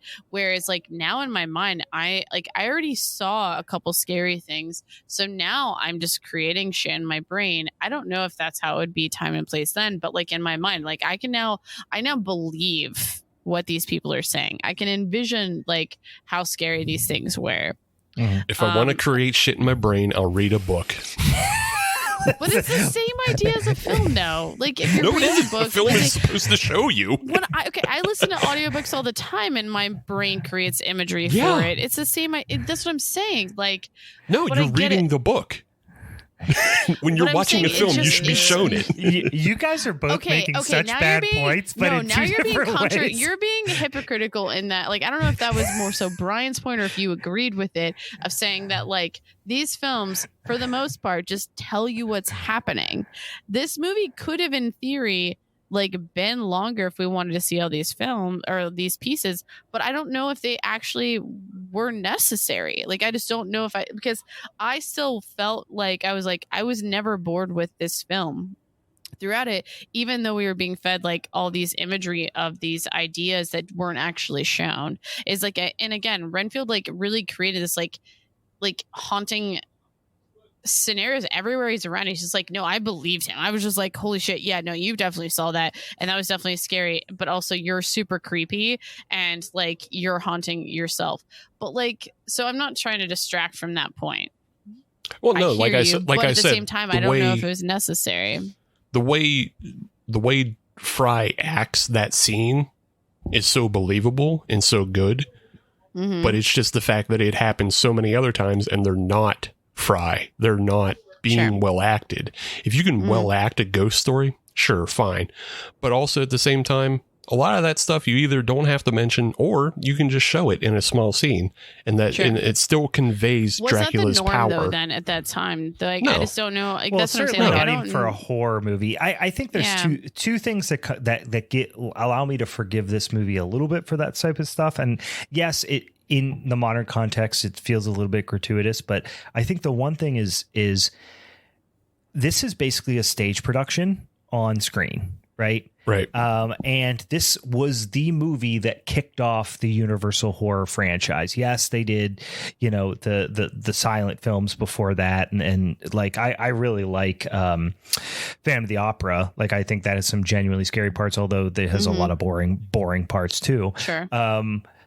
This is the one that made the mold for everything after that. So there was a lot of improvement that happened after that. But I think some of those sensibilities of the tell don't show stuff is a little bit symptomatic of the fact that, yes, this had a bigger budget than the vast majority of similar genre films prior to this, but it also was still a genre film. And genre films didn't get those big giant budgets back then. I mean, like I said, talkies were only a few years old at this point. So I think you can give it, like, I tend to give it a little bit more leeway because of the context and where it exists in history. The other thing I'll mention is some of the things like the Children of the Night, not showing the wolf, or, hey, this happened. Oh, did you see that thing off screen or whatever? Those things are like pretty big tropes now because of this movie. But in this movie, when somebody watched it, it was just not set dressing. It was just window dressing. You know what I mean? It was just like, hey, let's throw a couple throwaway lines to make the atmosphere feel a little bit more creepy. But then, of course, there's been so much lore, and this movie set the freaking world on fire, and it spawned all these other iconic movies, that every little bit of detail and storyline and every line is dissected to a point that it's probably been turned into an entire different movie. You know what I mean? So I guess I give it a little bit more leeway in that way, but it is rougher than most because it came so early. I have nothing to really defend in that regard because I feel like, again, the time and place of it, but I even think back to scenes like where Dracula is clearly like he had already killed Lucy, and we are now like, he is like, I see Mina's going to be my second wife again. Hoes in different area codes. We're gathering them up. And just like where we have Mina's father, and we have Van Helsing, and we have what's his fuck again, the guy we don't really have to remember, her fiance, Jonathan Harker. Harker sucks. He's the worst part of the movie. But like, I still felt that fear because of like that foundation in the beginning of like, we know, and they don't, and so they're still acting in this very naive way. So again, I really still like the way I was able to feel that, and I'm like, bitch, you're gonna die. Like, you're just gonna, like, you're so dumb and you're gonna die, and that's fine. So I think like all the things that like we don't get seen, I think I maybe gave a pass for those because I think of the way that, again, it could have just been my brain, but I feel like still the things that were built around it, I was like, no, still we're creating a scene where things are just very scary and no one believes Renfield because they think he's just gone mad, which in theory he did. And I didn't get to talk about, I will just like touch on the scene of my favorite scene, which if you're friends with me on Facebook, you saw that I changed my like banner to this of like Renfield staring up from the ship when Dracula was being taken from Transylvania to London. Like, oh my God, just like you could feel like the madness of like Dracula taking over him and like completely, which obviously reading into it, Dracula was like basically kind of drugging people for a while, which is also accounting for why Renfield was not actually turned. Anywho, moving on. Yeah, that's the best. I mean, that, and then of course the big grand, you know, set piece with the stairs. Those are the two best scenes in the movie for sure. Totally. And I don't know, like really to describe every last scene of it, you know, Mina for sure, she gets bit, and but everyone, like Van Helsing deduces that like I have this idea and I understand what a vampire is based on all these things where he shows Renfield the wolfsbane and then is able to then go after Dracula and kill him, ultimately saving Mina, and Mina is able to be alive again. Do you have comments? So I like the crypt. I like that scene in the crypt. Yeah, totally. I mean, it's really cool, atmospheric. It ends very abruptly, which is kind of a thing that happened with a lot of movies back then. So it's not really that weird. It was like a little slow leading to that point where it's like we still had the slow capture of Mina. You know, Dracula is like going to Renfield, being like, "You betrayed me, you motherfucker." And then getting to that scene, it slows down again. You know what I mean? They definitely have this like weird pacing between the two and whatnot. Yeah, the third act of a lot of these movies are all over the place, I find, but that's just they didn't know how to write endings. Endings are hard. Yeah. But and that's why it just winds up with like, I'm Dracula, I'm gonna take her to my hole. And then, everybody knows I live here. And then I put her in a different box, but I'm still in my box. Dracula hole. Yeah, I'm still in my box. I don't hide differently. That would definitely be a porn called Dracula Hole.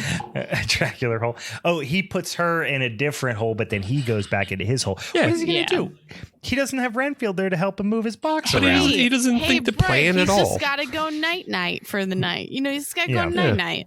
But anywho. When you buy a big castle with a giant crypt, you think, I am going to put this here casket and I ain't going to have to move it again. You think to yourself, this is the last casket I'm ever going to buy. And I'm going to put it right here. Yeah, but that jackass didn't set up any locks on his door. He didn't have a ring to fucking see who's at the door. Yeah. Well, he should be able to see. He's got goddamn telepathic powers. Yeah.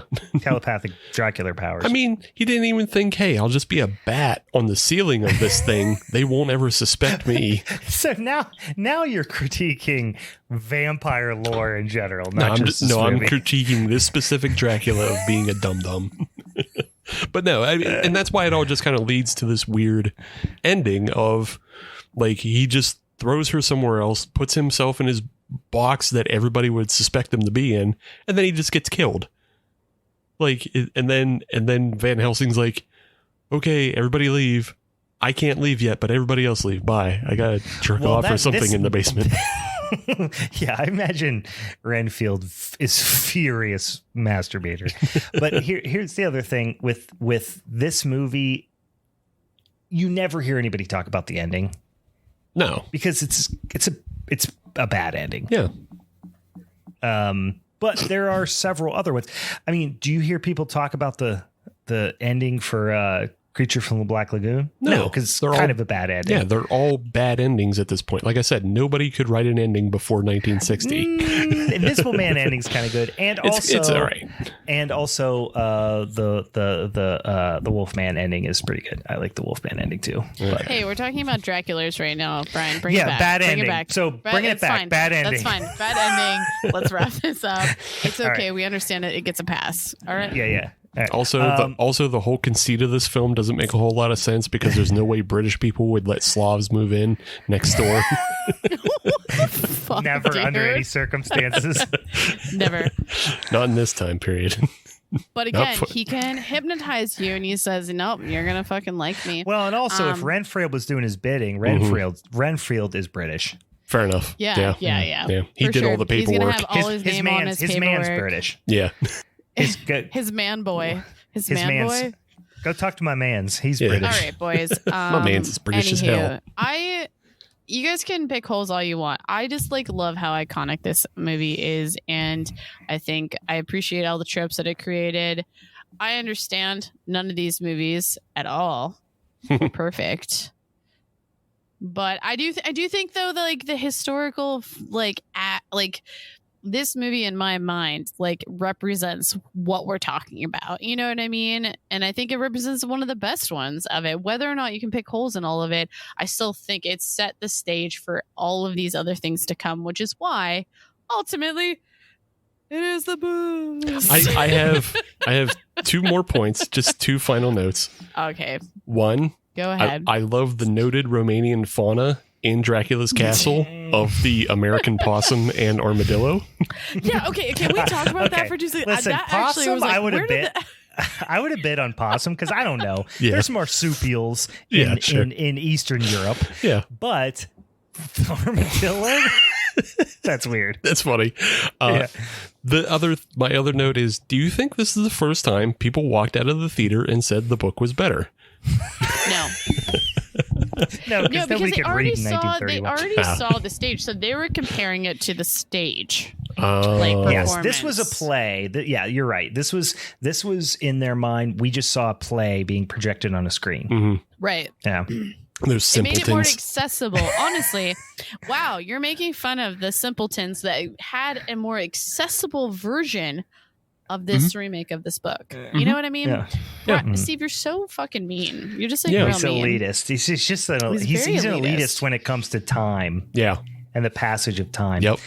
All right, guys. I'm not going to go the whole way through my movie because we pretty much already talked about it. I'm also going to say this, and I will straight up say that I really love The Invisible Man. This could have been for me my favorite Universal monster movies. This could have been Invisible. Obviously, I picked Invisible Man, but I could have picked The Wolfman or I could have picked Frankenstein's. Those 3, I think, are on the same level. I think Bride of Frankenstein is right below that, but I don't think it's as horror focused. It's a little bit more of like a, I don't know, like it makes you feel for the monster too much. I don't know. Anyway, this movie, so Steve already said this a little bit, and only other thing I wanted to add to it. So it's based on the 1897 book by H.G. Wells of the same name, but it also has a humongous amount of influence by the Philip Wiley book from 1931, The Murderer Invisible, which if you read that book, which I listen, I'm not trying to brag. I read books, you guys. I have read both of those books, and that one actually has a lot more to do with this movie. Like the character that Claude Rains is going for is really has way more in common with the lead character from The Murder Invisible. But Claude Rains plays Jack Griffin. Claude Rains, you would know him from a lot of things, Casablanca amongst them, but a lot of different genre films and crime films, just a ton of different stuff. He was actually in The Wolfman too, right? He was the cousin or brother or whatever that what's his name? We know how those cousin go. or brother. No, that when Lon Chaney Jr. goes, because his brother has died and he goes overseas to get all the family shit in order, the guy he goes and meets, that's Claude Rains as well, right? Yeah. Yeah, John Talbot. That's who he plays. So yeah. And also Flora Cranley, played by Gloria Stewart, is awesome because a little bit of trivia here. First of all, she was an actual badass in real life. She was super socially and politically involved, and she actually was led all these anti-fascist groups in Hollywood and stuff. And she was also Old Rose in Titanic That's pretty sick. That throws the heart of the ocean in, Maybe she had influence on how these cops are portrayed in these movies. Maybe, quite possibly. They are bumbling assholes, every one of them. They are definitely bumbling assholes. James Whale, we already talked about. Frankenstein, Bride of Frankenstein. Really well known. Iconic film director. So I won't go through the plot too much. I'll start out by saying the opening scene of this movie, the opening, few sequences of this movie are fucking perfect in my mind. I absolutely love it, and the ending, frankly. And there's some silliness in between, and it's almost a black comedy at times. But the opening scene of Jack Griffin walking through the snowstorm and coming in. I mean, this was the influence for so many scenes. I mean, if you watch freaking American Werewolf in London, like so many iconic scenes are based upon this. Jack Griffin walking out of the snowstorm into the hotel full of townies, demanding a room and food and beer and not to be disturbed. And then, him trying to keep his cool, like through all of his madness and stuff like that. I honestly, if I can just interject, I just want to echo, I really enjoyed it. I felt like what this film did really well was just like from the beginning, you're instantly just like, what the fuck is up with this dude? Like, there's mystery right off the bat. Yes, exactly. He is a very mysterious character. You have no idea like what he can do, but he comes off with this presence, because like the madness really isn't there, but there is like this essence of like that aggression that you show up and he's like very direct and you don't know what the fuck is going on. It's very gradual, which I love, because at first he's just kind of curt with people and rude or whatever, and you could chalk it up to, oh, he's just kind of a dickhead, or he's just cold or tired or whatever. And also those people are annoying, so he's kind of justified. Yeah, and he's exactly. They're kind of like bumbling dickheads anyway. So like then it comes to like full out rude aggressive, and then ultimately like murderous maniacal. So I think two things, which it's impossible not to directly compare these to Steve's movie, but there's two things that I think put this one above Returns. One, in both movies you see very little of the Invisible Man, obviously, until the very end, right? So you don't see their face, you can't see them emote with their face, and Claude Rains' voice, as much as I love Vincent Price, he can't hold a candle to Claude Rains in terms of the voice acting part of it. The aggressiveness, the gruffness, like just the scariness of the way he emotes with his voice just knocks Vincent Price out of the water, I think. He, as a character, but I will also like make the note that we are looking at two different time periods. Like I really can't ignore, especially after learning about that Preco thing, is that I do think once we got to the second Invisible Man that there were just certain standards that like, but you couldn't be a good voice actor. No. I don't think that. I feel like the character of like how he had to perform that character was more dictated by standards of Hollywood at that point versus, you mean he had to be nice? I think there was a certain level of like he wasn't going to be as curt or rude or aggressive as he was in as that character was going to be in your film, is what I'm going to say. But I think that speaks to the fact that he had to be like, it was written in the script, he was a good guy.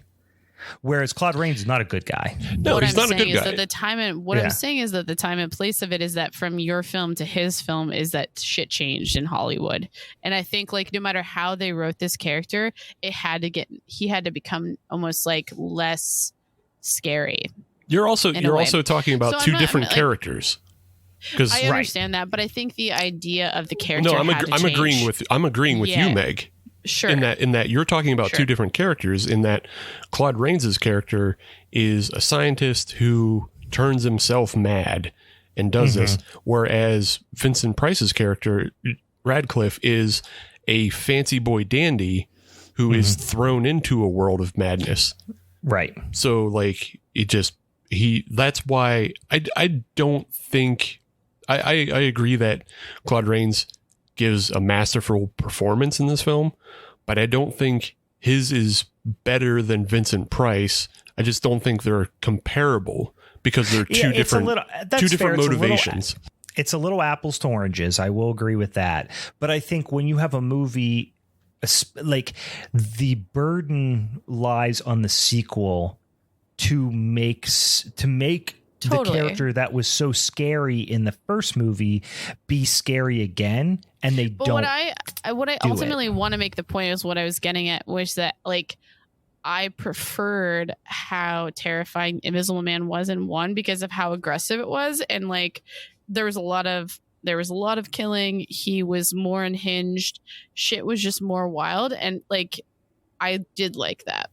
I just like always have to acknowledge between the two is that like stuff changed between, and so like I'm keeping that in mind when I look at Invisible Man Returns. Plus, if the ultimate goal of the Invisible Man Returns is to give him a redemption, then you can't make him too scary or too violent. You know, you just can't have him go as far because it's harder to bring him back. Yeah, you and can't have bring the him audience back. and have the audience accept it. And I think that's what neutered it as a horror movie and that's why it never really lived up to the standards of a horror movie. Like, it felt more like a sci-fi drama, really, more than there was nothing. I mean, The Invisible Man, the first one, is very sci-fi oriented. It is a sci-fi horror movie, right? But the second one, it has all the sci-fi elements, which it borrows pretty directly from the first movie. So it doesn't really deliver anything new from a sci-fi standpoint compared to the first movie. We get a better idea about the serum to like bring him back, though. However, we didn't use it. We realized that it didn't work. Yeah. You know, Mouse died. Yeah. Whatever. It was a gerbil. It was a guinea pig. It's a guinea pig, you rubes. Learn your varmints. But anyway, you're the rat king over here. All hail Ratma. The Rat King. I just thought of the Ninja Turtles Rat King. Anyway, yeah. So I don't know. It didn't feel there wasn't a monster, right? In this movie, there was like a threat of a monster that never happened in Return. But yeah, so we talked about that. I won't belabor it too much. The monster was society. Yeah, I know. Fuck that. Who are you, fucking Jordan Peele? All right. Anyway, so Jenny is great. I was looking this up. I swear to God, maybe somebody out there can help us with this. But Jenny, who is the innkeeper's wife, who comes up and she's like, "Oh, I forgot the mustard, well, didn't I?" You know, all that shit. But when she comes so up, extra. She's so extra across the board. She's a vaudeville performer too. She hates her husband, but she also sure. is like, no one fucks with my husband besides me. Yeah. So I swear she is Ebenezer Scrooge's housekeeper that tears the curtains, the bed curtains down and all that stuff. Okay. And it has it's the time to redemption get at out, the end. Mr. Scrooge. I swear it's one of it's not Alice. I think it's the one with Alistair Sims. I forgot to look it up. And I was looking through her IMDb just now, and I couldn't see any Christmas Carol versions, but it was a very early Christmas Carol version where I swear she played the best version of Ebenezer Scrooge's housekeeper. But anyway, we'll figure that out later. Constable Japper, who is, hey, what's all this then? He comes up and he's got the thing. He's like, don't make me pull out the cuffs, So it's like you have this guy who's this very like learned, Can I make a joke at one point? Is that because we're talking about like at this point, many people who are gay, like, were not coming out as like the sidebars. Some of the guys that were in the crowd were probably like, please do it, daddy. Like, someone said that. Someone had that thought completely. What if it was like, who has handcuffs? And they all pulled out fuzzy pink handcuffs. Clutch. Yeah, the second tavern scene too. This is what I love about this is it took so many big ass swings. Like not only did hit when he pulls off, it's still kind of creepy to this day. And like whenever he goes, you all want to see, what I look like, you're all peeking out of the curtains or whatever the line is. And he's like, I want to see my dick. He's like, I'm going to show, you know what? You want to see? I'll show you. And he starts pulling it off and he just comes completely unhinged. Like his voice like he's fucking batshit. Yeah. You know what I mean? Oh, yeah, totally. And you're like, what is this guy going to do? And he's like, I think I'll throttle you. He's just like, which like all that totally works. And then it gets undermined by him doing a Dennis the Menace around the neighborhood. Like, oh yeah, he's just out there doing wild. He's crazy, wilding out. but he's crazy. He's out there wilding out. yeah, no, he's crazy. I'm just saying that. he goes from throttling, which is like, I'm going to kill this fucking cop to, oh, I got your hat. Kill him. I don't know why that's a point for you, Steve, because you understand that his character, he's just unhinged and crazy. Yeah, he's just like, he doesn't goes kill from anybody being yet. like spooky, where he's starting to like turn, but then he's just like, ooh, everything's silly and goofy. Like the laughs that we get throughout this, like this guy is just mad. Well, and I love so he does choke. And I'm not defending this film specifically, but I'm just saying this character is what I'm just saying it's like going from attempted murder. Okay, he didn't murder. Attempted murder to then he Dennis just the Menace. Chokes him out. It's just a good old choke out. Give him the smelling salts. He's coming back. He power bombed him, and we didn't even see it. You think that Constable Japper or whatever his name is? You think he didn't get choked out 3 or 4 times that week already? I'm sure he did. I'm sure he got walloped over the head. He had a concussion from 2 days ago. Asphyxiation. I don't know. I just maybe instead of like attempted murder, he just like pulls his pants down and fucking pushes him over. He does. Pulls his pants up. Yeah. He spanked my ball. He gave me a right spanking in front of all those other men, and I didn't care for it much. They seem to like it quite a bit. So anyway, so the second scene, this is when shit gets like really dark, is when in the second scene in the tavern where they're all, posseed up, and you now have the chief of police there, and he's basically saying you guys are all a bunch of nitwits and fuck off and blah blah blah. And then he comes out of nowhere, and when he throws the ink in the chief's face, and then chokes him, and then smashes his fucking dome with a stool. Yeah. Like it gets pretty brutal. I'm in sick that of this scene. guy's hijinks. Yeah. And they just smash his head. And then the one other scene I'll call out specifically, which I absolutely love, is when he shows up at Kemp's house. Mm-hmm. Like I can imagine in 1933 that scared the living shit out of people. You know what I mean? With him just sneaking up in there and basically saying like, sit there. I'm gonna grab this fucking fire poker and bash your head in with it. Yeah. Great fucking scene. And then he goes upstairs and is like, give me PJs. But also that scene, we talked about the black velvet thing and all that stuff, but I apparently 2 things I thought were really interesting as I was kind of researching this a little bit more. One was that scene where he unwraps the bandages over his face in the mirror was apparently like wildly complex to shoot. There was like 4 different developments like stacked on top of each other, where there was one with like his body from behind, one with, of course, the room with nobody in it, one with his face with the black velvet on it that was in the mirror. It was just absolutely wild.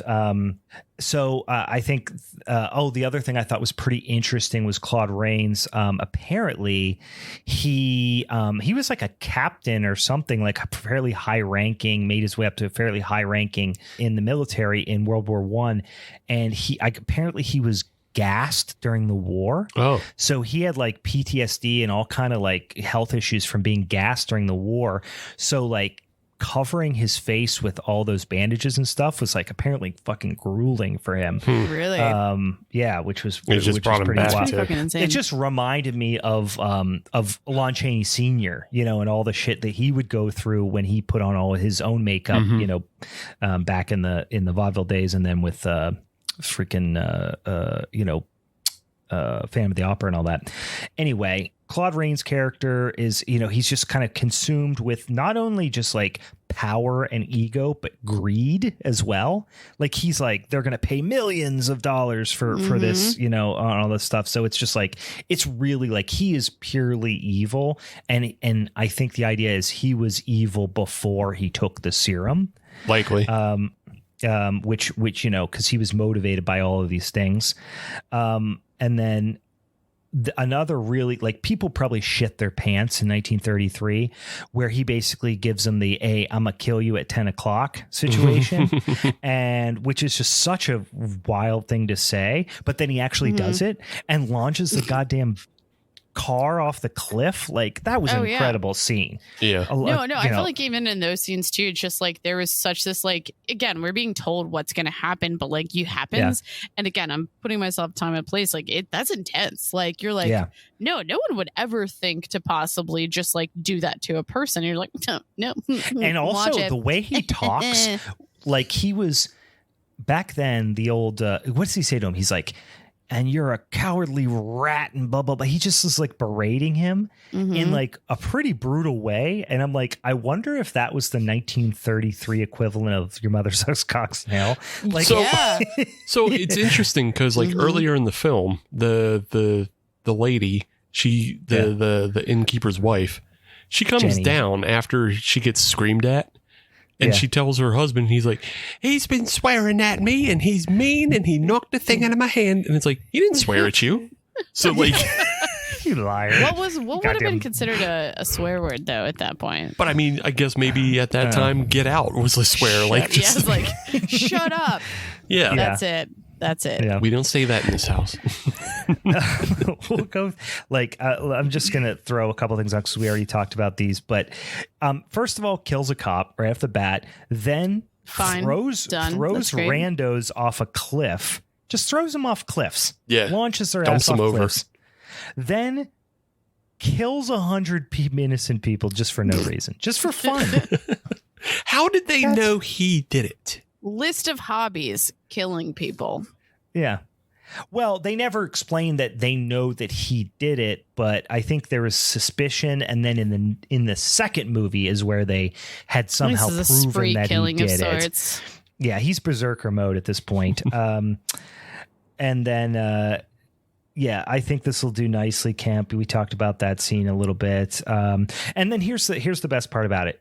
It's he fucking dies at the end. The footprints in the snow, great scene there. But then he dies. But so they came up with this very elaborate plan because they knew he was sleeping. See, this is why you don't fucking sleep, guys. You gotta sleep. You gotta sleep. I mean, you gotta get your sleepies in. Classic human need. But he's kind of not fully human. Let's be real. But he was found. And I I kind of like that that this plan came together. It also gave this like, I understand why this is happening and why he's getting caught is that like at some point he does have to stop.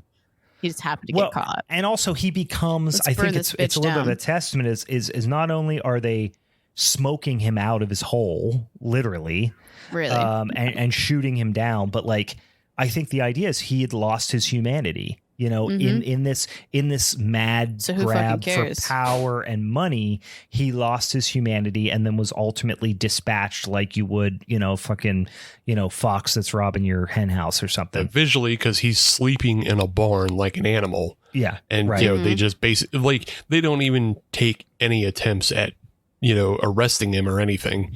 They just all hold hands and then shoot a man in cold blood. Shoot your ass when you while come out also here, setting him on fire. Like, there's no attempt at all at like, let's take him alive. No, they tried that and then he gave everyone wedgies. So it's great sci-fi scenes. Way more chaotic horror and everything than that one. Than the sequel. Like I said, Claude Rains' performance is just second to none for me across the entire franchise or across the entire, like, I can't think of a better performance in any of the movies, any of the Universal movies. But it also like gives into like, okay, it's gonna bring this back around. This movie does also bring into the effect of like, we're scared of what we don't see. And right. You know what I mean? So like, I think there's still this level of imagination, though we're seeing all this like horrific stuff happening. You still, in essence, like, we don't know what he looks like. We don't know what he's doing. And like, that is part of the fucking horror of it all, which again, bringing it back to my film is like, it's okay if we have to make things up in our brain as far as like what the terror is. Steve. Yeah. Anywho, you might be barking up the wrong tree on that one. Stop. Both of you. Whatever. I think right. It was an okay point. People can back me up. All right. So where are we at here? Does anybody have anything else they wanted to bring up about my flick? I mean, I just think the cops and the townspeople are a little too fucking bumbling. Like, it's funny the way they're all calling in and like, well, what if you wait till he, why don't you cover the streets in tar? How about you, does he? And then follow to the black footprints. Totally was a bit excessive. I think in essence, though the like character as Invisible Man in the first one was like already menacing enough, all of this like bumbliness enhanced that. Whereas we didn't get as much of that in the second one. But so we didn't even talk about the camera in the second one and how it just like, let's move the camera around real fast, and that means he must be up a tree. And then 1 second later, he's down. Silly. That was an insanely silly scene. It was. And then I was kind of actually annoyed by it. Sorry. And like, you have that scene in my movie where he runs out of the hotel, or not the hotel, the tavern. And they watch the feed and stuff like that because that's all they got. And he bowls through, probably 10 people, knocks them out of the way. They're, of course, expecting that. In your movie, Steve, he runs around in circles for a half an hour and levels 150 men, like just running through them. It looked like the freaking running of the bulls. He's playing fucking knockout game. Invisible. It rules. The bull is invisible. It's like, totally. He's strong as hell. So there's plenty of silliness. I mean, there's sure. there's silliness, and then I don't know the ending. Even though the visuals are cool of like the footprints in the snow and everything, it's all just like I don't know. It's a little too. And again, nobody can write an ending, but it's a little too coincidental that just like he lays down in that barn and then gets discovered. Like why wouldn't he put himself up in like a higher space, somewhere where he wouldn't just get discovered just to get discovered? Well, he was a little mad with like he was so arrogant at that point that he's like, I am untouchable. And then it just victim of circumstance. I do like that they actually had the doofy farmer comes out, hears him snoring, and then goes to the cops and actually breathing. He goes, I think whereas it could have just been like, oh, we're walking down the road and there's some footprints. Let's go into this barn. You know what I mean? Yeah. I do like that they made that extra scene back at the police station with him talking to the cops and saying like, I might be crazy, but I'm pretty sure this is what's happening. Yeah. I don't know that I hate it or not. It's just one of those things that it sticks out to me because it's so weird. And just because they spend so much time planning, making all these other plans to catch him. But he gets caught this way, and it's reduced to such a base. I don't know. I guess maybe I do kind of love it because it's reduced to such a base coincidence of this guy discovering him, and then they're just like, you know what? No more fucking plans. We're gonna burn him down and shoot him in the snow. Fuck him. Yeah. We're going Frankenstein him. Yeah, exactly. It's such a Frankenstein ending. Yeah. But right. I think we're good to come down to brass tacks and talk about.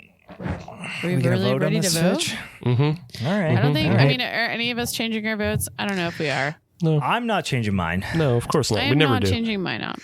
I mean, before. We've gotten close. Haven't I? I think I did. I did at least once. All right, Steve, you get to choose the vote of who do you want to decide first? We're gonna go run reverse order, and Brian votes first. Okay. Man, I mean. I was definitely going to vote for Steve's movie to start out because I like Dracula, but it's not one of my favorite Universal monster movies. It's kind of like the one that kicked it off. But the more we talked about Returns, the less I liked it even more. Like it just, all the things that I liked about it, all the things I liked about it are things I also liked about the first one. You know what I mean?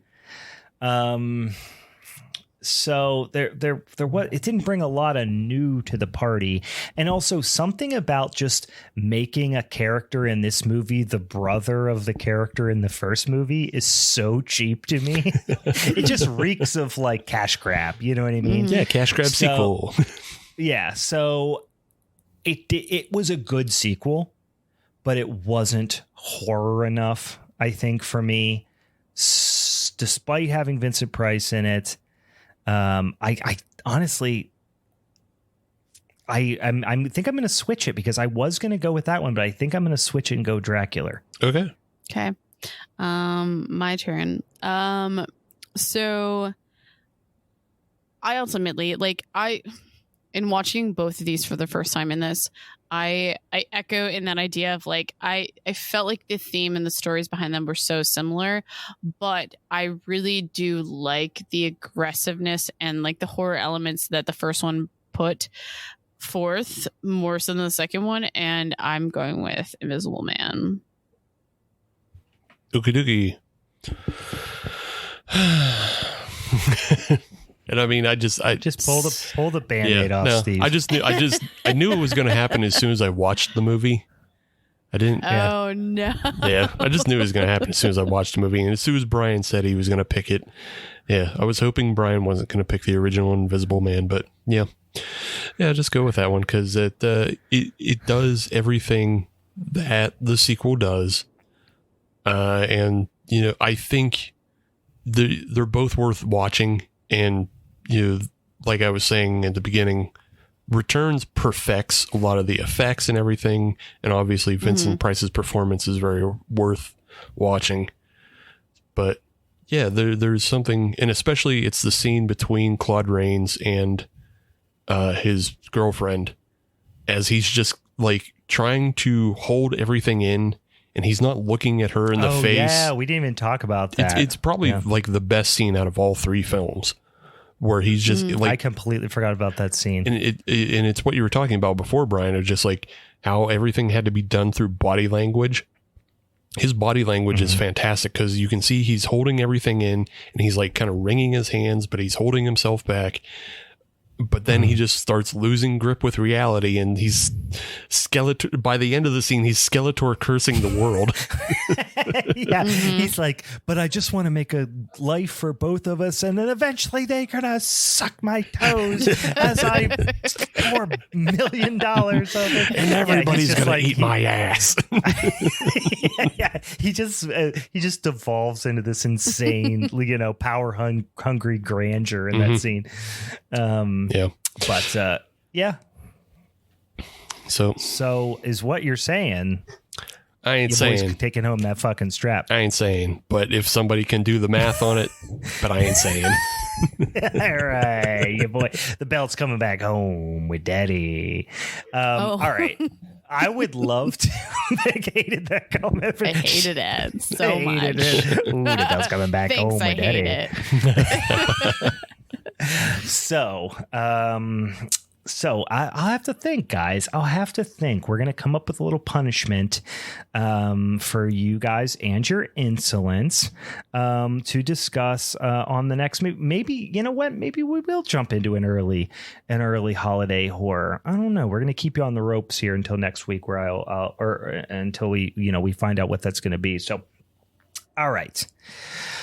Guys, we've done it. We did. Steve's got mad face. Steve Meg's is mad pissed. face. I'm actually a little less pissed right now because Steve lost first and foremost. Yeah, and you two, didn't want. I honestly don't feel like my movie was that bad. So It just is. you guys up against yourself.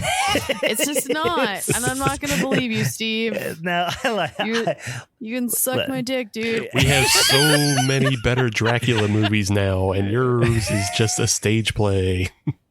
Classic, Guys, bud. guys, silence. You can't Silence your control me. insolence. You can't Silence your control me. insolence, peasants. Never. All right, we will come back with a little punishment episode. I just have a feeling you're not going to be nice to us this time. No, there's been too much nice. I'm so sick of nice, guys. I'm so sick of nice. I'm going to do something horrible to you. Okay. All right, tune in next week to find out what type of horrifying film that I throw their way. And as always, like I said, follow us over on the social medias and figure out what's on them episodes. You can suggest topics for us, do all those lovely things. All right, I think that's it, guys, for the Halloween is Forever crew. I'm Brian. I'm Meg. I'm Steve. Just plain old Steve. Just plain old Steve. See you later. Bye.